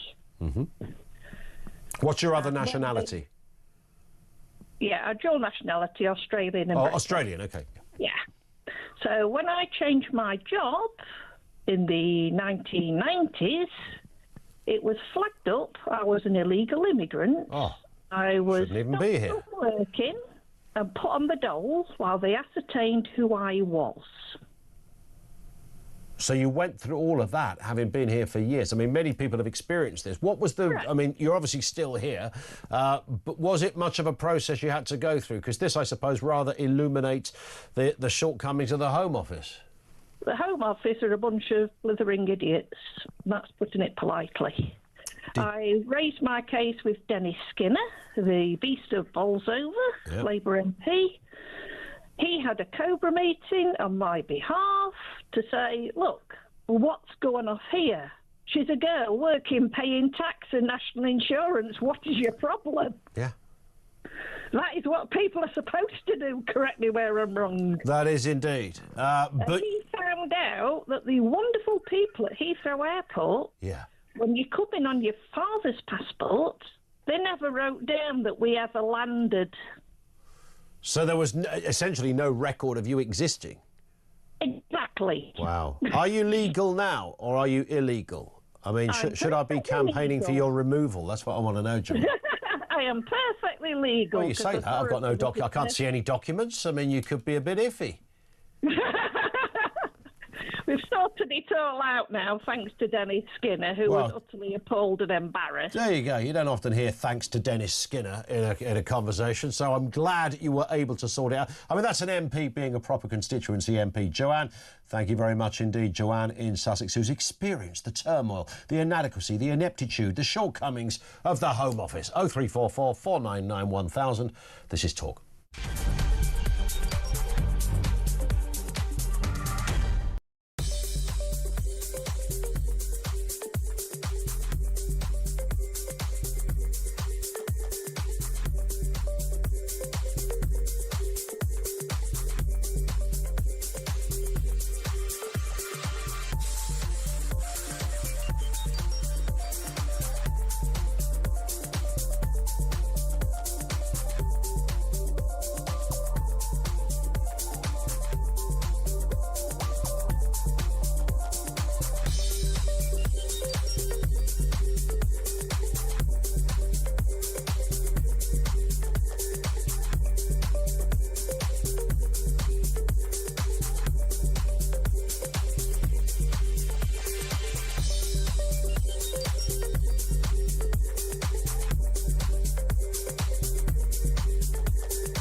Across the UK, on DAB+, on your smart speaker, on your smart TV, and on your side. This is Talk. It is Talk. Lots to get through. 25 to 3. Also, let's talk about this. Britain's net zero agenda will cost, apparently, over £800 billion. Value for money.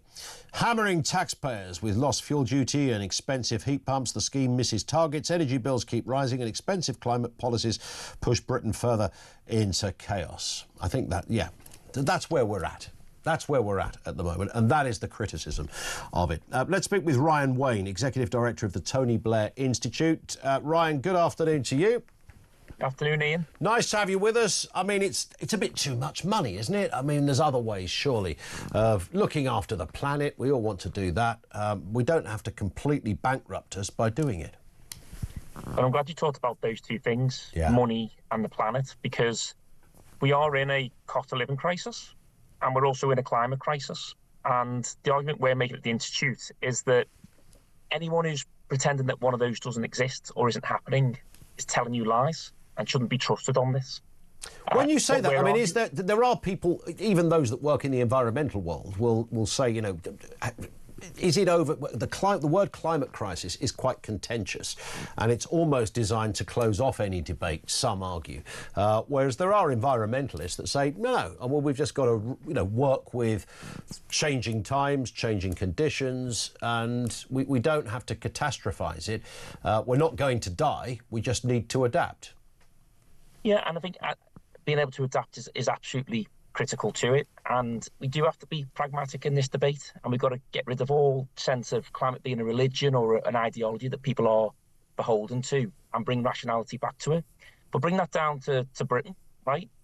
We are paying way too much for our energy prices. And we have this mission at the moment. The government has a mission of clean energy 2030. How do we make our electricity as clean as possible? What we're arguing for is change that mission to cheaper energy 2030.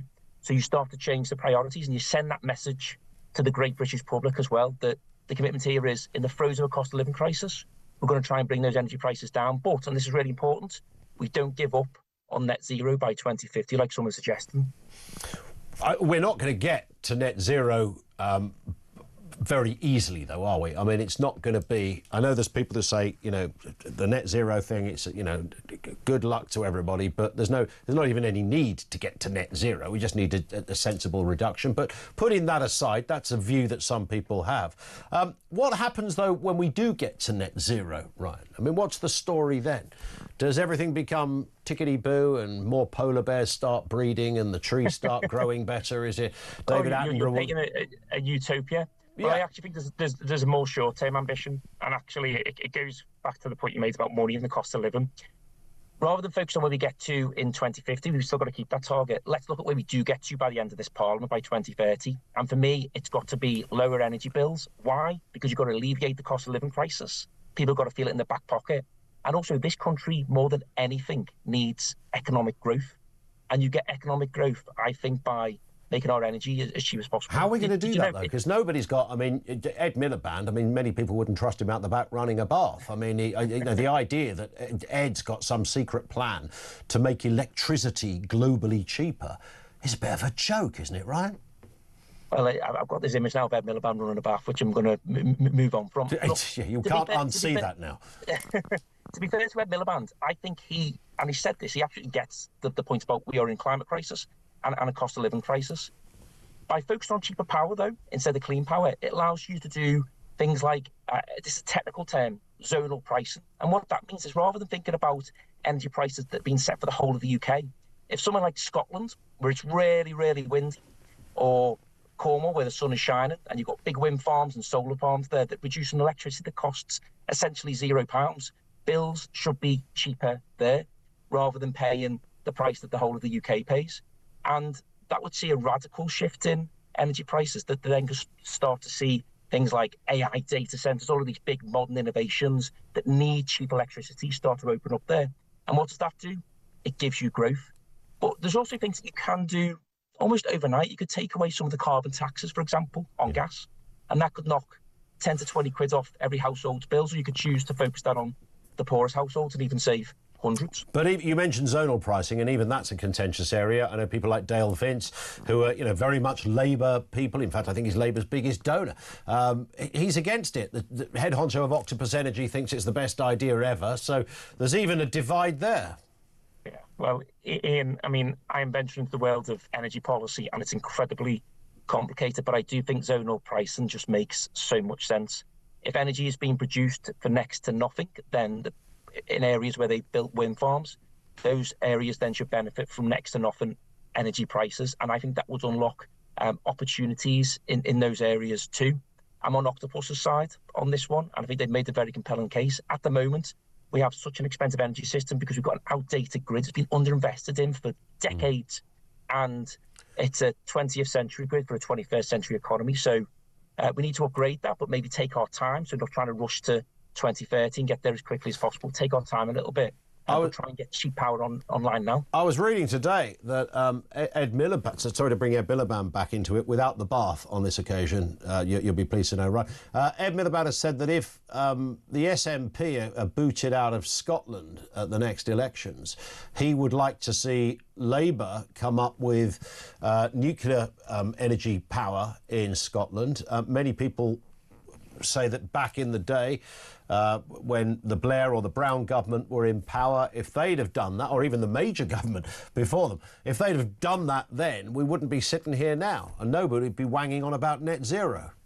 Yeah, well, it's funny. I think the new Labour government was committed to nuclear. There's an arresting clip of Nick Clegg in 2010 talking about not investing in nuclear because it'll take 10 years to come online. If only he changed his mind and made a different decision then, we would have been benefiting from lower prices because of nuclear, like we see in France and elsewhere. But there's an important point here as well, that I think what Ed Miliband's plan to do after the Scottish elections, brilliant, that's great, and signalling that we're going to invest in nuclear and put money behind that, fantastic. We also need to change planning law.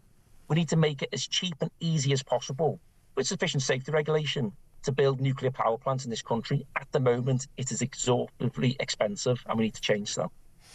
800 billion quid, the cost of net zero. How do we get that back? I mean, you're not going to get it back by taking 15 quid off somebody's annual electricity bill. No, but zonal price will make a big difference, by the way, bigger than 15 quid. Look, most of that lost revenue, and it is lost revenue, it's not actually a cost, it's lost revenue because we're envisaging a lot more people driving electric cars. And of course, that means fewer people filling their tanks up with petrol. And petrol, the levies on petrol, as your viewers will know, because they're the ones paying it, it's so expensive. That money's going into government. When government loses that money because more people are driving EVs, we do need to think about what the alternative measure looks like. What we want to get to through this cheaper energy commitment is that you make electricity so cheap that your viewers are saying, get me an electric car as quickly as possible because I'll be able to get from A to B for hardly any money. But then the Exchequer have got to find a way to... I mean, the Exchequer are already experiencing issues with the lack of road tax, and I know that's sort of slightly changing, and that money's got to be clawed back from somewhere, right? Yeah, and I think road tax is probably the most viable solution. But I think road tax, if you introduce that now, I think people would balk at that idea. But we are going to need it at some point. The only way we get to it is if electricity, which we need to be in play right across the economy, if electricity is so cheap that we can power our cars and heat our homes for next to nothing. But until we get to that point, I think it's going to be a really tricky one to navigate. We will see. We'll talk again, Ryan. Great to have you on. Sorry to give you the Ed Miliband running a bath image in your head. You're going to be thinking about that all up. But then again, you gave me Nick Clegg running a nuclear plant. So, you know, we paid it swings and roundabouts indeed. Ryan Wayne is the Executive Director at the Tony Blair Institute. Thank you to him.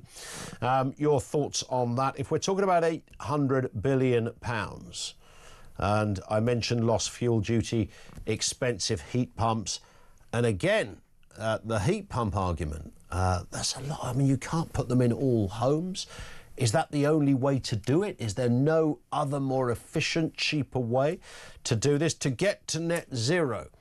And he said, his words, Ryan's words, the climate crisis, that what we're going to be able to do in this little island of ours, I know other countries are on board with this kind of stuff as well, is somehow we are going to change the climate by fitting some heat pumps and lobbing up some windmills. Now, if that is the case, then I think most people go, well, that's pretty good, isn't it? Yeah, that's good. I like the cut of your jib on this one. But the if is the big word in all of this, isn't it? There is a real sense, and this comes down to whether it's politicians not explaining things properly, because at the moment all we see is Ed Miliband looking completely and utterly mad, running around the place, chucking up solar farms and windmills, and a constant building up of the bit. You can see the invoices stacking up. They're getting to 800 billion, Ed. That's what you've got to pay to achieve your dream. And then what happens? Net zero, hey! And, yeah, it's still hot and cold and sometimes rains. 0344 499 1000. Back to the big issue of the day as well. Tony is in Kent. How you doing, Tony?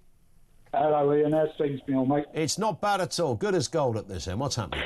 Happy days, right. It's about the immigration. Yeah. Coming in. We should give them nothing. They don't warrant nothing. We shouldn't even have them in the country. So what if you're the argument that always comes back on this, and you'll be familiar with this, Tony. What if you're a genuine migrant who's running away from, the Taliban in Afghanistan, for example? Prove it.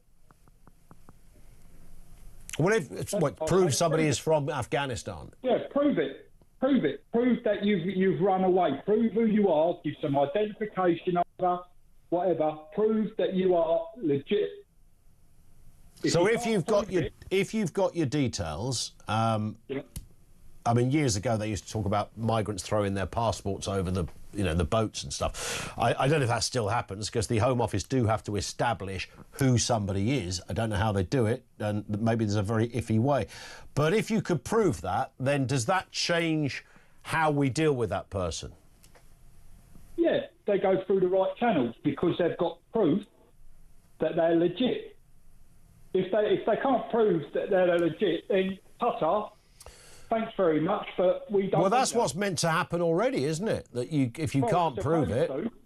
But we've got a bunch of melts running the country that don't seem to have an idea what the people want. They work for us, for crying out loud. And that's the point, isn't it? And the bit we never really hear much about is the process, the interview that the person has with Border Force or the Home Office lawyers, whoever it happened. We never hear much about that. How does that, what form does that take? Because, I don't know how, if you have come from Afghanistan, how do you prove then?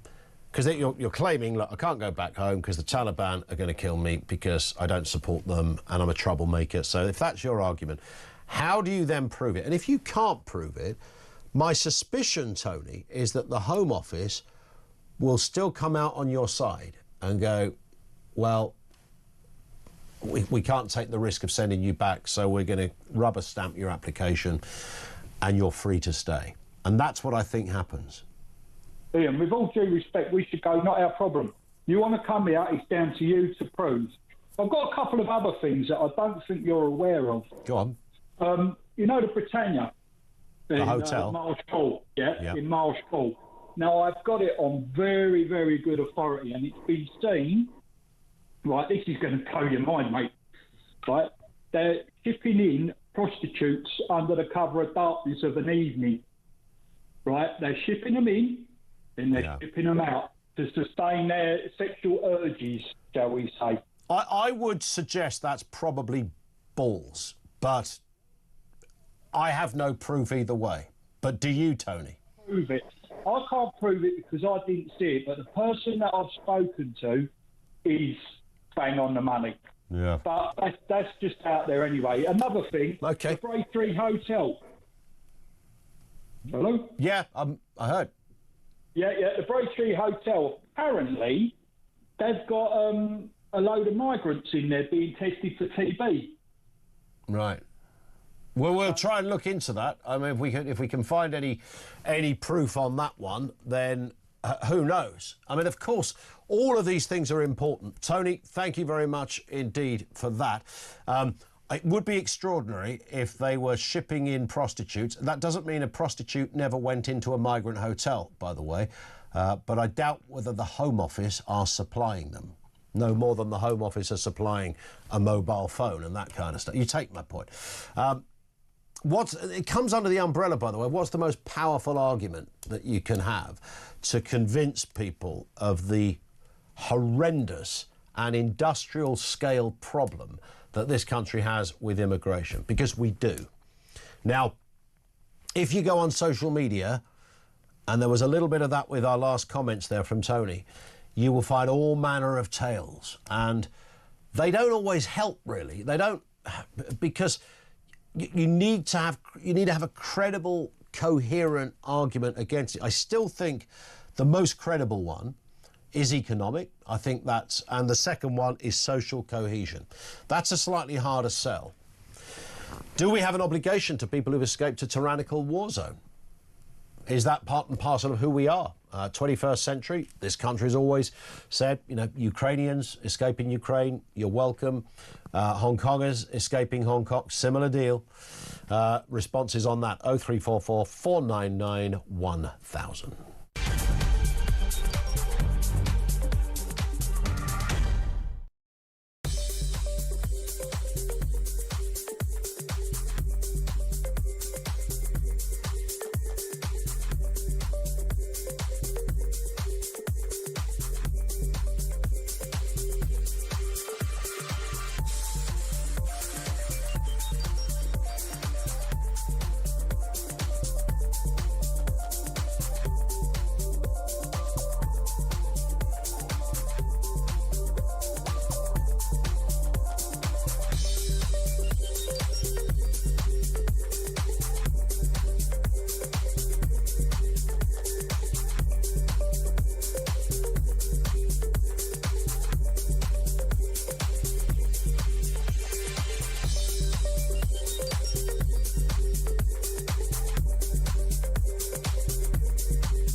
if I'd been the judge, I would have sentenced this boy to at least 30 years in jail. And then, as long as he had admitted his guilt, recognised his wrongdoing, was repentant and had behaved himself in jail, say, for example, he was then 45, 46 when he was released, I would make that subject to a new condition that I'm going to run past you.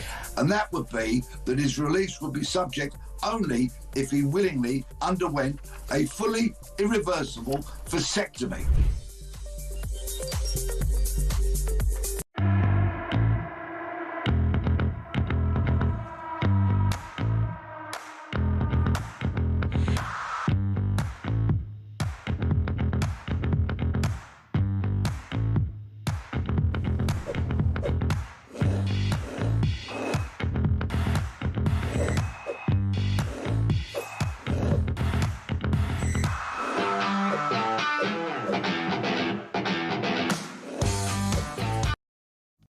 Across the UK, on DAB+, on your smart speaker, on your smart TV, and on your side. This is Talk. Right back to your calls in just a couple of moments. It's 5 to 3. We've got a brand new voice of doom. It's day one, mystery voice of a political persuasion. Who is this? But it's not going to work. I don't know who that is, by the way. That's literally the first time I've heard it. Here it is again. But it's not going to work. In fact, I might text in now and have a go. I've got an idea, but I don't. Well, if you think you know, 87222, don't phone, just message 87222, and hopefully we'll get a winner, and we'll reveal it after the news. Here it is again. But it's not going to work. Sorry, what did you say? But it's not going to work. OK, all right, calm down. 4 times you've said it now. But it's not going to work. Shut it! Who is that? 87222, if you think you know. Thought I was back on evenings then for a second. Let's go to Nick down in London. Nick, how you doing? Hi, I'm fine. Sounds like a former Tory MP, but I can't put my finger on who it might be. But I'm not sure. OK. But anyway, that wasn't why I was calling, obviously, because you've just played it. No, the reason I was calling was because I want to completely reject the delusional proposal put forward by a guest you had on your show a little bit earlier. Yes. That we should open up a application centre in France for asylum seekers to come here to Britain. I mean, the point that you didn't make in response to this, and nobody I think has made, is one of the most important reasons why we shouldn't take any refugees at all whatsoever, is that Britain is grossly and horrifically overcrowded. All these refugees should stay in France. And before people bleat out, oh, that's not fair, we've got to do our share, we can't expect France to take them all, just consider this. For France to reach the population density that Britain has today, they would need to take in 80 million refugees. You can do the maths yourself if you don't believe me. Say that again. Give us that sentence again, Nick. For France to reach the same population density that Britain has now, they would need to take in 80 million refugees. 80 million refugees. So our population is denser to the equivalent of France having an 80 million increase in population. That's right, exactly so. And that's why we have such. If you look at the size of homes in Britain compared to the rest of Western Europe, our homes are amongst the smallest in the whole of the Western world, not just Western Europe, but obviously other countries in the Western world. We live in tiny little boxes. We don't realise how bad it is because we don't know any better. But if you go out to other countries abroad, they live in much nicer houses, larger homes. It's just a much more pleasant quality of life. We are grossly and horrifically overcrowded. We've done our bit. We've taken refugees. We shouldn't take any refugees whatsoever. And the other point I want to make very quickly is that I want to completely refute the lie that we said when people like the guest you had before, that immigration lawyer, they said, oh, we know that 60 or 70 or 80%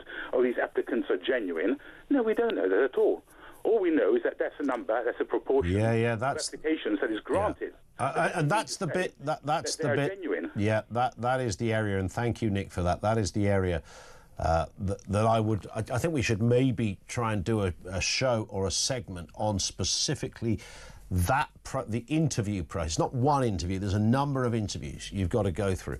We never hear anything about that side of the story. What questions are asked, and how does the Home Office ascertain, based on nothing more than someone's word, whether that person is right to remain in the country or should be expelled from the country? How do they do that? 0344 499 1000. We've got a brand new voice of doom. Here it is. But it's not going to work. 87222 if you think you know. Let's get the news headlines at 3.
Across the UK, on DAB+, on your smart speaker, on your smart TV, and on your side. This is Talk.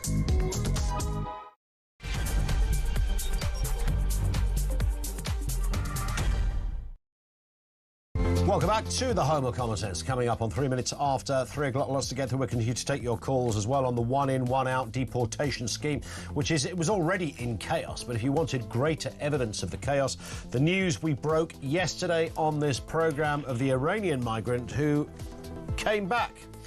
He was sent to France under the scheme, and less than a month later, he came back in a big old boat, working just a treat. I should remind you, by the way, just 42 people, well, 41 now because he's returned, have been deported, and in that time, 11,000 have arrived illegally.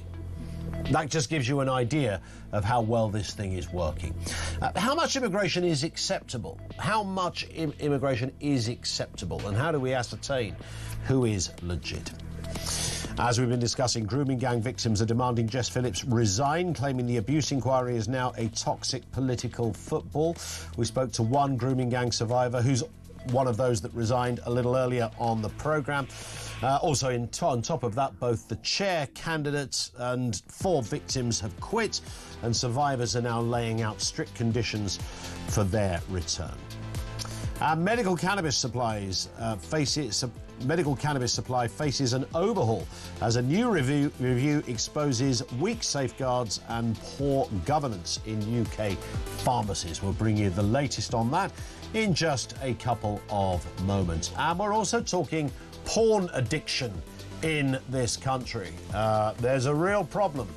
A lot of young men have problems, a lot of issues surrounding that, and retaining relationships while also being addicted to, the porn online, despite ID checks, it seems, is a real issue. We'll examine the hard truth about porn addiction only Sam was with me, in just a little bit. Or the lack of, as it turns out. More comment from you. We'll do the voice of doom answer in just a bit as well. Rob in Sussex says there's no climate crisis. We're all being gaslit by politicians. And Chris in North Wales, if we all are forced to drive EVs, what do we do with all the petrol? Petrol is a waste product of the distillation process of crude oil. Well, we'd have no crude oil because we wouldn't need the crude oil because everything would be, functioning and fuelled in another way because of the windmills and Ed's solar farms. What's not to like, kids? And this story, as I just mentioned, a new review reveals weak oversights and poor standards in medical cannabis pharmacies, with 7 out of 24 failing compliance checks. What is going on? Tougher regulation and improved safeguards are planned to fix the problem. We'll speak to Graham Woodward in a second, Chief Operating Officer of Relief, joining us in a moment. But first, Greg DeHoot, Chairman of the UKCSC, that's the UK Cannabis Social Clubs. Good afternoon to you, Greg.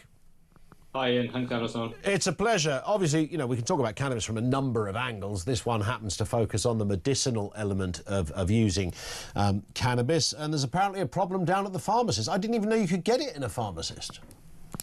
Well, you've not been paying attention to the news because it's been available for 7 years in the UK now. Is it? I'm told that you've got to jump through hoops to get it. Is that still the case? You could go through a private clinic. It's relatively easy to get if you qualify for it. If you've got a medical condition where you've been given several other medications before, then yeah, you'll be able to get it if you've got the right condition. And in terms of, I was just thinking about people deciding what condition they've got to try and get their cannabis, but of course we're not talking about the stuff you might buy off a fella in a street corner, right? Diagnosed by a doctor. Indeed, yeah. It's not silly. You're not going to suddenly say, "Oh, I've got a bad back. Give me some of that." Well, if you've got a bad back and your doctor confirms you've got a bad back and gives you medication for it, and that's not effective, and there are private clinics that will offer you cannabis, and yeah. And this is explain. I mean, this is a separate point, largely to the bigger issue here. But explaining what form this cannabis comes. Herbal cannabis, oils, tinctures, capsules, vape pens, patches, lozenges, anything that you can infuse cannabinoids in. It's got it. As long as it's been made in the right facilities with the right licenses. Well, that's what I was going to ask. I mean, it's an obvious point, but you don't go to the pharmacy and get a packet of Rizzlers and some gear in a bag. It doesn't work like that. Although, many people would say that would be preferable, but this is done properly through, as you say, correct diagnosis and medicinally checked in all the right places to make sure it's right for the patient. What is going wrong then, Greg, in pharmacies? I think that the term quality is misunderstood on the pharmacy side compared to the patient side, and there have been many complaints by patients who've received their legal prescription in the post and it's got mold in it, it's got seeds in it, it's not been prepared properly, and it's just not suitable for human consumption. And while it may pass the standards that the pharmacy has been operating on, and I believe they have improved now, there is a new monograph available which tells pharmacies what standards the cannabis has to adhere to. If it meets that, it's available to go to the market, but that doesn't necessarily mean that it's it's of a high grade. Like the quality means the quality assurance checks, but it might just be really crap cannabis at the end of the day that patients want to vaporize. And that needs to be listened to. There's serious concerns. 100%. Could it be dangerous, though? Are there things that are happening in terms of these lack of quality or checks that could endanger a patient? If there's mold on there, then that's definitely a risk. These patients are inhaling this medication, and again, if there's seeds in it and they're being ground up and inhaled, seed oils aren't exactly healthy to inhale. There are standards being put in place to prevent those things from happening, and there needs to be more quality checks in place if they are, indeed slipping through the cracks. What is your overarching kind of view of medicinal cannabis in this country, Greg? Do you think this needs to be rolled out to a wider group of people with issues? As you rightly say, you don't just nip into Boots and say, can I have some? Diagnosis and all that's required. But is that quite stringent? Are there patients crying out saying, why do I not fit the criteria? It does need to be made more available. I think the criteria is too strict for what we've got in the UK. It has to go for a specialist consultant and private clinic. It would be nice if it was available in the NHS, but we need these big companies to start putting their money where their mouth is. And if they're selling it as medicine, they need to start putting the money into the studies to prove that it's medicine and for what conditions it works for and what doses. Because at the moment, very few of the companies that have flocked to medical cannabis since it was legal, and they flock to it from finance and tech and other pharmaceutical to make money out of this space, because it does have very little regulation, because the medicines aren't approved by the MHRA or NICE yet, so they're not available on the NHS. So people have flocked to this space to make money out of the situation that there is, and unfortunately, people can't grow their own at home yet, but people are allowed to, other companies are allowed to sell it to you. Whereas people have been growing cannabis before it was made illegal, before it was made legal to prescribe. And they were doing quite well, sourcing their own medicine, treating their condition in the way that they saw fit. And, now they're forced to go through pharmacies. Many of those people say the quality is not the same. I don't get the same relief that I used to. And many people have gone back to the grey market, to cannabis social clubs and to growing their own.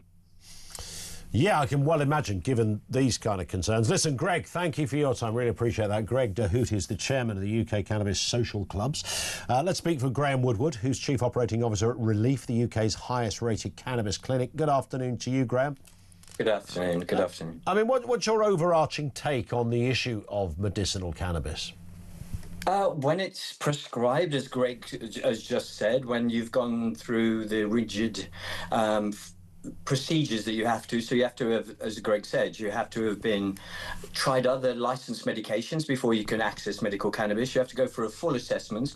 GPs and nurses can't prescribe or initiate the prescription. Has to be initiated by a consultant on the GMC registry. So it's very regulated. I believe Greg was one of our staff at Relief, actually, so he knows very well how we operate. And I think the difference between talking about GPHC and talking about clinics, they're very different things. The GPHC obviously monitor the pharmacies and the chemists and the distributors, and as a clinic, the reason I'm not in the UK right now is because I travel quite widely, globally, looking at the quality of medical cannabis that's grown and that is then available to patients in the clinic in the UK. So in terms of what we need to do, I mean, obviously, if there are standards issues, then that is, clearly something that needs to be addressed in its worst form. As Greg was just saying, if patients are getting something that's a bit mouldy, that can't be good for anybody. I think the standards have not, whereas the standards for prescribing cannabis are quite clear, I think there is some grey areas on what clinics can prescribe. Some clinics, we stick very rigidly to global guidance, which is we won't go above 25% flour. Some clinics go into 33%, which is very strong cannabis. We won't prescribe more than 60 grams a month. Some clinics prescribe up to 120 and beyond, so more than you would actually probably need. So we are always looking. We capture patient data, so we have 15 validated tools that monitor the patients in our care, so that we can see that they're getting a positive outcome from their experience of being with us. What is your thoughts, Graham, on where this story goes next? Because obviously there are lots of patients, and whether and I've interviewed many over the years, you know, parents with kids who have fits and, you know, horrendous issues around that, whereas medicinal cannabis has helped, but they've had to almost go abroad and spend, you know, thousands of pounds trying to get that medication, which is quite tragic, despite the fact, as Greg said, yes, there's obviously been a green light for this for some years now, but it doesn't make it any easier to access if you really need it. And there's this is a story of, you know, many components. Not every patient has the same experience. And on that point, Graham's line somewhat froze on us. Always said, does technology know that this stuff happens at the end of a question? I don't know. That always seems to be when it goes.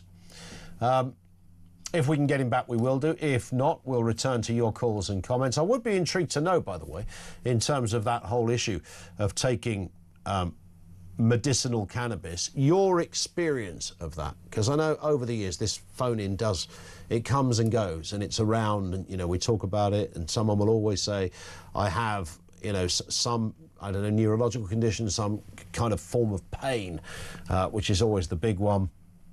And that pain is unbearable until taking medicinal cannabis, and then it literally addressed the problem. Doesn't mean it goes away all the time, but the difference is between, you know, wanting to live and not. If it's that strong, you can absolutely understand the need for it. But of course, there's politics involved in this as well. Simon is in Buckinghamshire on this very point. Simon, what are your thoughts? Afternoon to you. Well, I'm your man. I'm currently sitting here taking my legal prescribed cannabis from Cureleaf, which is probably the biggest and best in my opinion. Okay. But basically, you know, I wanted to mention the black market. You know, when you go to the black market to try and get medication, because I've got hypomania, I need it to slow me down, or people think, well, he's like a machine gun, he won't stop talking. So I know people that have lost their lives trying to score drugs on the street, like marijuana, bad deals, bad drugs. So there's a safety element to it. Since I've been with Cureleaf, my life has changed for the better. You know, I'm no longer worried about losing my licence. I've got a legal defence to drive as long as I feel safe to do so, which I've got a clean licence, 0 points. I drive very, very slowly and carefully. I know people that I know people whose lives have been dramatically ruined because they are medical cannabis users that can't get a prescription, where it wasn't legal, and they've lost their livelihood because they've lost their license, then they've lost their job, they've lost their wife, they've lost the scene. This is the greatest thing that's happened to me.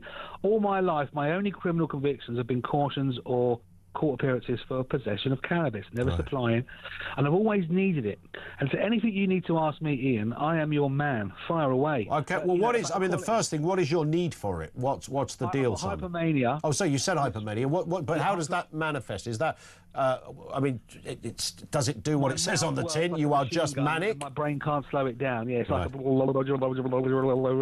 doing it now because I'm excited, like speaking to you. But, you know, basically it really helps me slow down. People can kind of stand to be in the same room with me, right?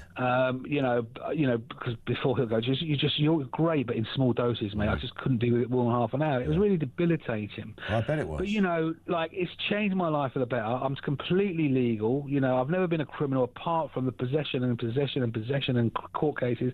My last court case, the judge knew I was under treatment, and he said that the police shouldn't have broken into my house under the guise of doing a welfare check. Right. I kicked my door off for a tenant's worth of weed. So he said, I can't get rid of the court surcharge, but I'm going to release you without any other punishment. And so it stopped me being criminalised. So do you smoke it? I vape it. You vape sometimes, because I've given up. Oh, it's also stopped me smoking tobacco. So there's another good thing. So I stopped smoking tobacco the month after I joined Cureleaf. because I only ever needed tobacco. I didn't smoke fags on their own. Yeah. I only ever needed the tobacco as a vessel to consume the cannabis. Interesting. So now I smoke my cannabis in a vape that's pure cannabis. I've given up smoking tobacco and saved £20 every 2 days. Does it does it preclude you from doing other stuff? Like, you know, do you just have that sense of being a bit zonked and slightly out of it that you don't have energy to do anything else? I've been self-medicated since I was 15 years old. I'm 56, so I don't understand the question. I mean... You've never known a life without it, so therefore you've adapted to it. No, I mean, I had issues in school before. There was, you know, ADHD was common. They knew there was an issue with me. Yeah. You know, I was just too hyperactive. Got it. My mum used to beg for forgiveness, beg for a bit of peace. You know? Yeah. But, you know, there are some people out there that desperately need it, that are not recreational. And there's one more thing I want to teach you about. So some people, the guy was talking about the quality. So what people are doing now is, my friends, what they're doing is they're getting one prescription from the registered pharmacy a month, and that keeps them legal. That means they've got a prescription they can show the police, and they get the rest of their cannabis from the street because they say the quality at most clinics isn't good enough. Now, you know, it's something you should know. They were talking about damp and mold. Well, I don't understand that, because all medical cannabis has been irradiated. It's either gamma irradiation, E-beam irradiation, or beta irradiation, which kills all mites and mold. Now, you know, there's only one strain they give to people that isn't irradiated, and that's called Tokoloshi sherbet, which is quite a good one, you know, because people don't want the taste to be null. When you irradiate cannabis, you take away some of the smell and the flavour. You have to open the bud up and go, oh, there's the smell. Otherwise, it can be pretty sterile. It's safer, but people want the flavour. So a lot of people, what they're doing is they're getting a prescription from, like, say, one of the pharmacies, and then they're going back to the street to get the really smelly stuff that they really enjoy more. I don't do that because I couldn't stand meeting a stranger on the street, getting ripped off. Sometimes I'd buy a tea bag. You know, I'd be stressed out, I'd be furious. It was bad for my mental health. The thought of going out to score some weed, Ian, on a final note, used to give me serious panic attacks, man. I bet it did. Simon, you've been illuminating, if that's the right word. Thank you for that. There's one example. Simon in Buckinghamshire, great caller on this. Your thoughts, 0344 499 1000.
If I'd been the judge, I would have sentenced this boy to at least 30 years in jail, and then, as long as he had admitted his guilt, recognised his wrongdoing, was repentant and had behaved himself in jail, say, for example, he was then 45, 46 when he was released, I would make that subject to a new condition that I'm going to run past you.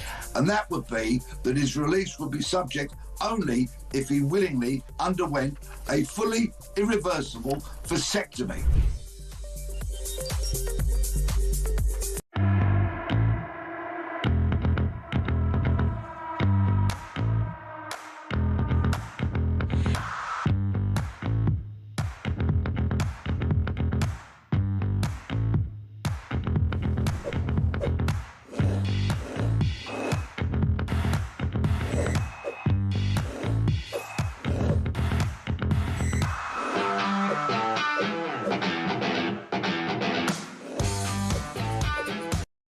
Across the UK, on DAB+, on your smart speaker, on your smart TV, and on your side.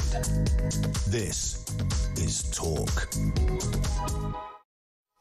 It is Talk, 25 past 3. You know, it's strange, isn't it? I need what our last caller's got. 25 past... God, he forgot to tell the time on this day. Let's do the voice of doom, by the way. We didn't do the whether we got a right answer or not on this. The mystery voice of a political persuasion. Have a listen to the voice again. But it's not going to work. Who is that? These are some of the guesses. Liz Truss. A lot of people said Liz Truss. No. Sarah Pochin, it is not. Catherine Tate, Angela Rayner, Nikki Morgan, Andrea Leadsom. No. Monica Lewinsky. Oh, of course not. Helen Whatley, no. Barbara Castle, Katie Lamb, Shabana Mahmood, no. In fact, we have not got a correct answer. It comes back tomorrow for day 2. We're going to return to your calls now. This is Craig in Oxford. On that issue of cannabis, Craig, what have you got for us? Yeah, good afternoon, Ian. Hiya. How is it that if I want to get hold of medical cannabis to wind down in an evening and be able to switch off, it would take me months and months and I'd have to go through all this rigorous process. But if I wanted to chop my penis off and call myself Susan, I could have it done by Christmas. Yeah, you won't want to do it yourself, though. Just a bit of advice for you, just in case. I could go see the doctors, I'd be fast-tracked, I'd be in the clinic before the end of the week, and I could have an appointment. It's a very good point. Before Christmas. I mean, it's not even a facetious point, is it? It's a great equivalence of the ineptitude of priority, health systems and politics, and when they all clash. It's a sad state of the world that we currently live in, where they're prioritising, economic suicide for net zero, and we're prioritising, this gender identity.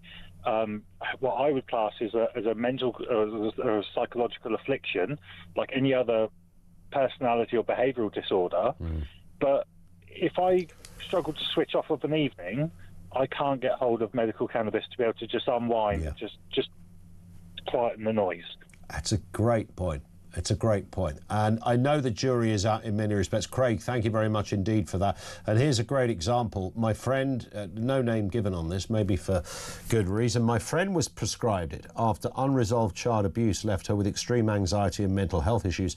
She was counselled about how to use it, and all seemed well. But after about 6 months, she developed terrifying psychosis. She was admitted to a secure mental hospital. The consultant said it was purely as a result of her use of medical cannabis. And there is that issue. I always understood that medical cannabis has been stripped of the nasties that you would get in, certainly in skunk. That's a whole different issue. But in what you call street cannabis, or what you might grow on a plant in your iffy airing cupboard, that medical cannabis has been stripped of elements that you would find in that strength or type of cannabis, and therefore it's different. But clearly not in this case. It didn't do what it was meant to do, had the very opposite effect. Kyle is in Bromley. Back to the issue of immigration. Kyle, what have you got for us? Good afternoon. Afternoon. Ian, my blood was boiling earlier listening to that immigration attorney. I'm sure you've had many calls about that. Yeah, he always spikes a bit of interest whenever he comes on. Ian, he raised some points that, he raised many points, and you couldn't push him on everything. But, there were some I wished you had pushed back on him about. Go on. He said that, some of the things he raised was that these people come here because they speak English. I mean, first of all, that's rubbish. Many of these people coming over don't actually speak English. And secondly, speaking English is not a criteria to allow you to just rock up in the UK. I mean, half the world would qualify under that condition.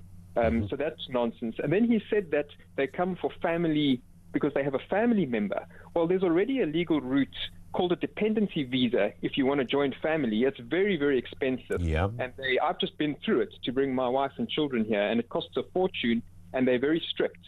And secondly, if they're coming to reunify with family, why don't those family members pick up the tab while we're looking after them? They can charge their family members for their upkeep, if that's the reason. And then they also said they're coming here because they're fleeing war and persecution. So where are the women and children? I mean, this point has been made many times. Are they leaving their women and children behind to fight? The theory goes, Kyle, that if the men come here first, because they wouldn't send women and children to make the journey, the men come here and then they would be legally entitled to bring their family, something like that. What's more dangerous, the journey or leaving, or the war-torn country? Anyway, we both know that's a load of nonsense.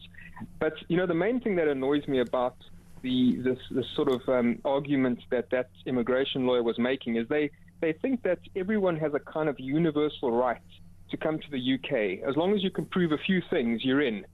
But actually, the UK is a homeland. It's a homeland to a demographic group or race of people, and a lot of people forget that. This is the home. The United Kingdom is the home of the British people, and we do not want to be flooded by people from all over the world coming here. And I wish more people would speak about that we're a people, we're a race. I absolutely, and the issue of social cohesion, singing from a hymn sheet, that kind of stuff, cultural assimilation, whatever you want to call it, is not, that shouldn't be filed under any other business. I think that's absolutely central to the issue. And thank you, Carl, for bringing it up. But it's one of the hardest to sell, which is why I'm always on the search for what is the most persuasive and intelligent argument around immigration and the desire to curtail very strictly the number of people that are entitled to come to the UK. Because the minute you have the debate, there's always going to be a contingent of people on the left who go, well, you're just, some mad, what is the lawyer said, far-right person. So you would always stand accused of that.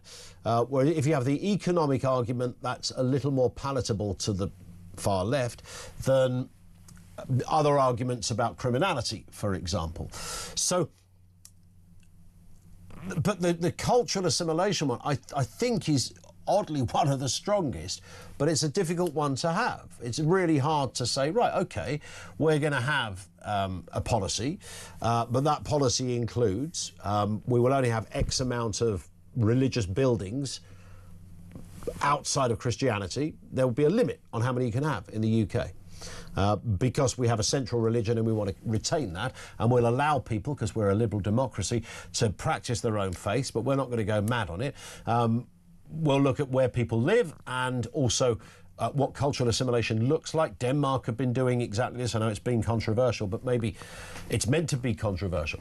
Those issues, having a belief in a British culture being prevalent and the salient culture, might not be everybody's idea of how a society in the 21st century runs, but it also doesn't make you a mad racist if you believe it. You might genuinely believe that a country functions better in this way, that everything about it, economically and otherwise, will function better if you have commonality and similarity when it comes to the kind of hymn sheet from which everybody sings. And you implore that and apply that in the most stringent way possible without looking like a dictatorship. And there's nothing wrong with that belief, by the way, but you will be written off as a far-right nutter if you say it loud enough. 0344 499 1000. We're going to be talking porn addiction in just a moment. There's a juxtaposition between that and this. That's coming next. Find out why, right here on Talk.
across the UK.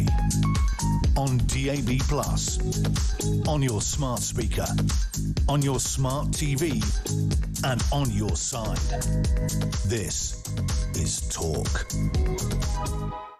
Kierma says, a previous caller raised the issue of population density, which is a factor in terms of numbers of people in the country. And Kierma points out, and I've heard this before, and it turns out to be true, by the way, and that is that the UK is more densely populated than China. Can you believe it? And the figures are there for anyone to see. Population density approximately 280.6 to 287 people per square kilometre in this country, whereas in China it's 147.5 to 151 people per square kilometre. Who'd have thought it?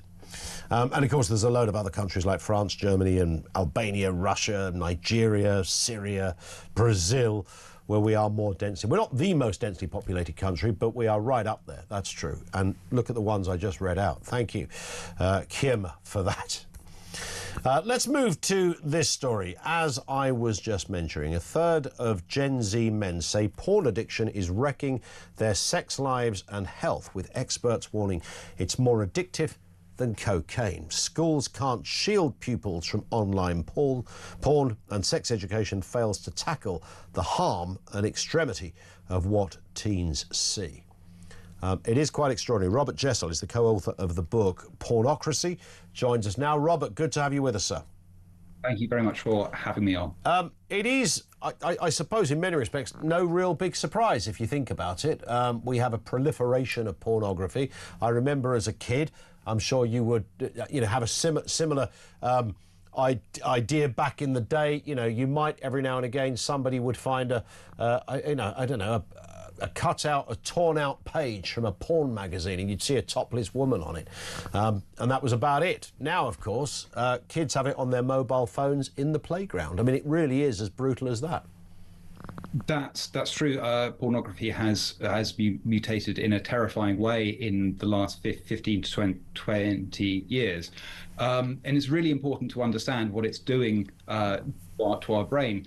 You mentioned the Sun story today. I'm very glad that people are beginning to open up and to talk about the damage that pornography is doing to its users, to their partners, to society more broadly, which is the subject of our book. But I think we can only begin to tackle this if we understand what's going on in the brain when people use porn.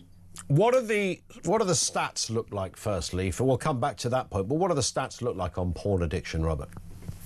Well, addiction is a very subjective issue, and addiction for me is a compulsive behaviour that has a detrimental impact upon your life, and ultimately it's only for the addict to decide if they are addicted. I think a better way of looking at this is to look at the penis. Rates of erectile dysfunction have soared amongst young men since the introduction of extreme, infinite online porn. Various studies have shown that rates of erectile dysfunction amongst the under 40s are reaching as high as about 30%. This started to soar at exactly the same time as porn went online and as it moved from static images to videos. Then the rates were only around 2 to 3%. So I think that's quite a good indicator of what it's doing to young men, but it's not the only one. And is this, as I mean, in sort of layman's terms, youngsters, men of what one would hope legal age, but that's another issue, would have such a digest of pornography that their expectations of sex, what engages that part of the brain at that point, has been almost recalibrated. So when it comes to an actual relationship, their mind isn't doing or going where it's meant to. That's very, very true. As I say, it's very important to understand what goes on in the brain when people watch. What happens? It's very important, I think, to stop talking about people watching porn. They don't sit there and watch porn with some popcorn. Let's call it what it is, which is people sitting down in a darkened room to masturbate. And that point is really, really important, because when we have an orgasm, our brain gets flooded with various molecules like oxytocin and vasopressin, and these are designed to make us bond with our partners. But when you're having an orgasm to porn, what you're doing is you're bonding with that. And so you're literally falling in love with what you see on screen. And unfortunately, this then bleeds into the bedroom. Pornography shapes your sexual scripts and your expectations, and you start inflicting porn-style sex on your partner. And a very good example of this is the rise of sexual strangulation. Did a report a few years ago now. It was a survey of 18 to 24-year-olds. They found that over half of young people had been choked during sex or had choked someone else. And the final point I will make about this: porn tries to sell the lie that it is catering to people's existing sexuality. That's not true. Pornography is shaping our sexual desires. It's making young men bad at sex if they can even achieve an erection in the first place. Well, what needs to be done? How do we regulate this? I mean, I know that ID has come in of late. I'm sure it's had some effect, perhaps statistically, but everybody knows that this is the internet, and there are ways around things, and people share videos, and I doubt whether it's stopped pornography when it comes to young guys looking at it in any meaningful way. I think regulation has got to be part of the mix. There was a story in the Financial Times this morning, and it shows that there's a huge drop in UK traffic to porn sites. I think that's a reason to be very cautiously encouraged, but it's very, very early days. My own view is that we need to go much further, and that there has got to be a societal element to a proper war on porn. My argument is that we should talk about pornography as it is. It's not something that's sexy. It's not fun to enjoy. This is what some schools teach about porn, and is outlined in Miriam Cates' report, which is fantastic and well worth a read. But pornography is none of these things. It's rape, it's abuse, it's incest. One of the most popular categories right now is step porn, mothers having sex with their children, and it's child abuse. And it's addictive, and it will ruin your sex life, and it may ruin your life. So I think we need to make porn shameful, and we should encourage those who use it to realise what they're doing is shameful, and it hurts them, and it will hurt their partners. Just a final point, Robert. We focus a lot of this on young boys and men. What about women watching porn? I mean, I know there's been some debates and discussions on this, but it doesn't seem to get the same kind of room in the arena when it comes to this issue as young guys watching. Women do watch porn. It's true.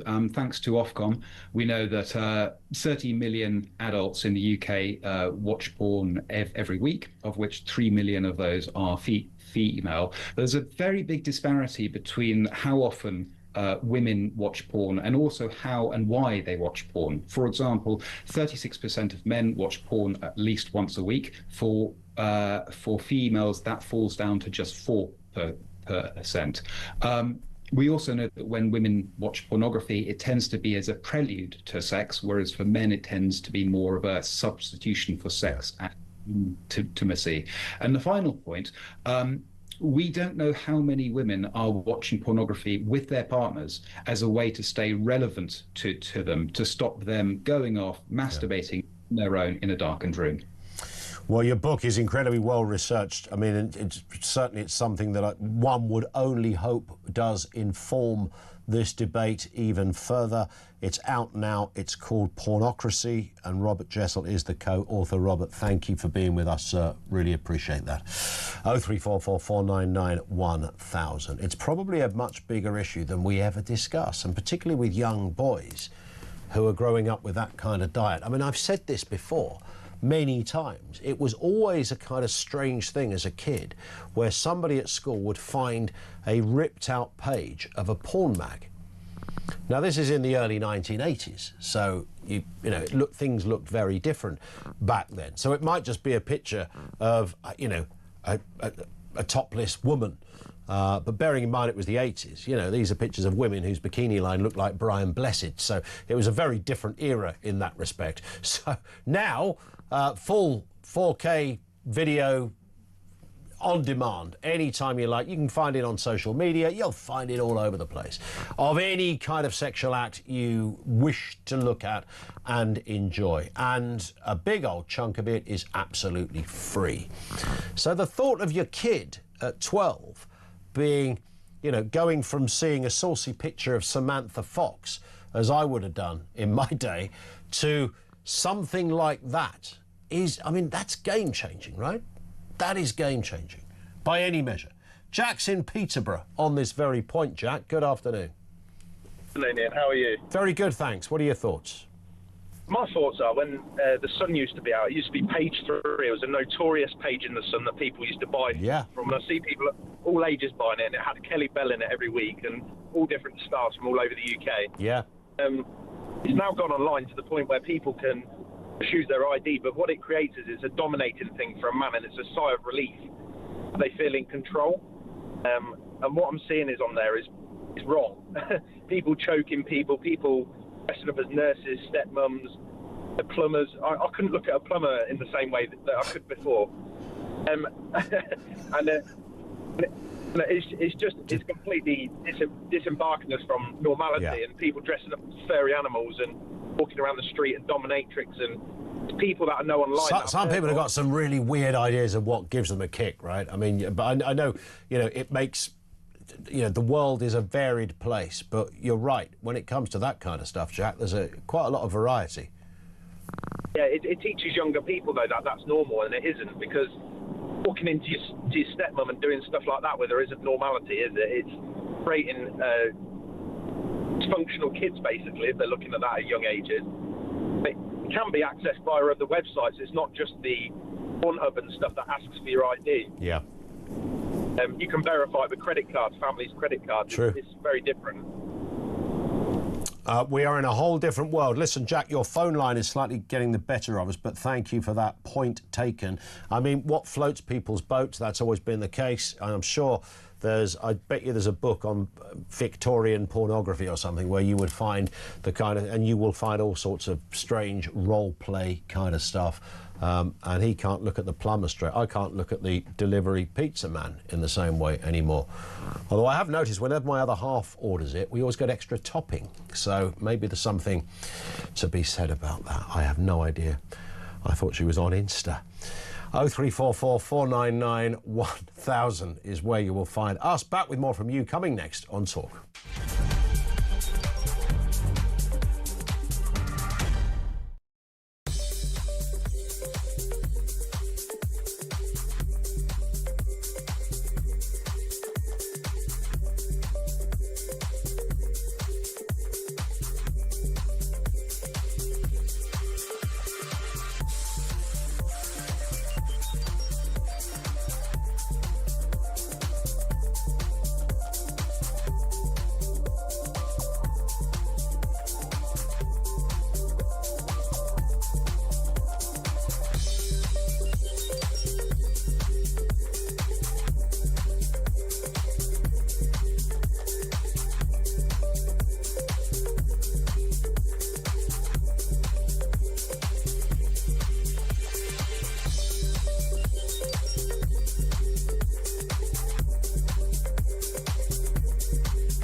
And, you know, we all remember when Keir Starmer finally got to 99.9% of women don't have penises. I watched the interview you did with him. I'd love to meet the other 0.1%. But I've interviewed two other political leaders, Zach Polanski, the Green Party guy, Ed Davey, Lib Dems, right? And neither of them was prepared to say that a woman doesn't have a penis. Right? And then you're like, how has this happened? In 10 years' time, people will look back at this period in history and they'll think we lost our collective mind. Yes.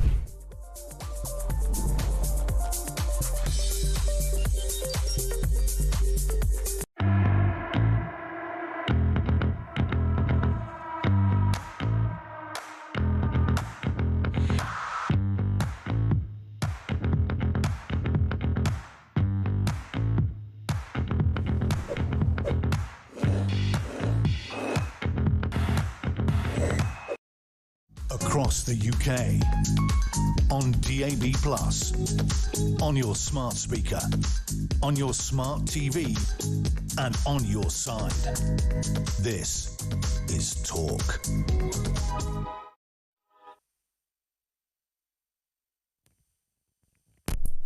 There we go. Men will always have a giggle about pornography. There's that side of it too. In fact, Gary in East Malling says, does the lingerie section of the K's catalogue count as porn?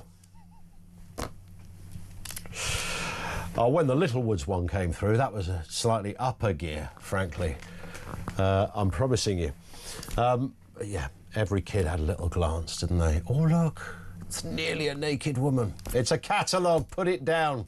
Go to the Christmas section. Let's go to Dan in Liverpool on this very issue. Dan, what have you got for us? Oh, sorry, Ian. That's made me laugh a little bit. Sorry. It's all right. Sorry about that. Our company actually did a poll with Ipsos Mori a long time ago during the Me Too era, if you remember that. What, sorry? Our company did a survey with Ipsos Mori during the Me Too era. I don't know if you remember that time. Go on. Yeah, I remember the Me Too era, yeah. Yeah.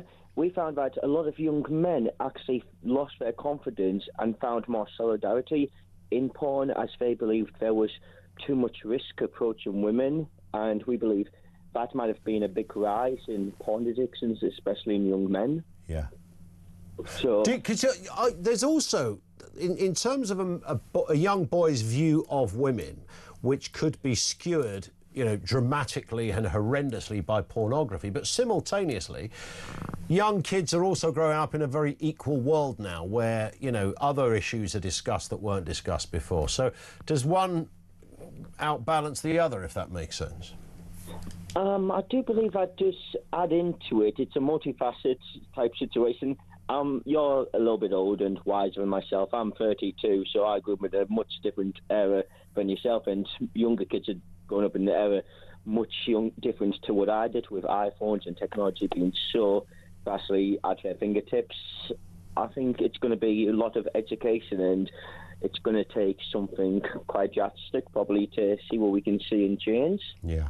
But we'll have to see what the future brings. We will indeed, yeah. Thank you for that, Dan. I do find it quite terrifying as a father of two young kids, boys, that it might change, but I mean, one of them's nearly 12, so he's in that ballpark where kids exchange stuff or they show each other stuff on mobile phones. There was, I think I read this out at the time. It's not about porn, but it's about violence, and it's when the video imagery of Charlie Kirk being murdered was shown, and I found it revealing and frightening that an email came from the head teacher saying, look, some kids in the school have seen this video because there was others showing it on their mobile phones. Now, this was older kids in the school, so it didn't affect my lad, and I don't think he's even aware of that story. But it was just interesting because, you know, normally when you get a letter from the teacher, it's to say that there's a day trip to Dover Castle or something. But this was something more, and it was my first engagement educationally about the subject of the stuff kids can see online. Now, that might have been a horrendous video of a man being assassinated, but it could have been a horrendous video of somebody getting raped, or even a legal porn site, which might not have been the sort of thing that an 11 or a 12-year-old could watch. So when you're of that age, and your kids are of that age, there's no way back from that, is there? Other than hoping they don't see it or a friend doesn't show it to them, because that's the problem. You know, they go to school on the school bus. You know, there's somebody with a mobile phone. Hey, have you seen this? And you just know.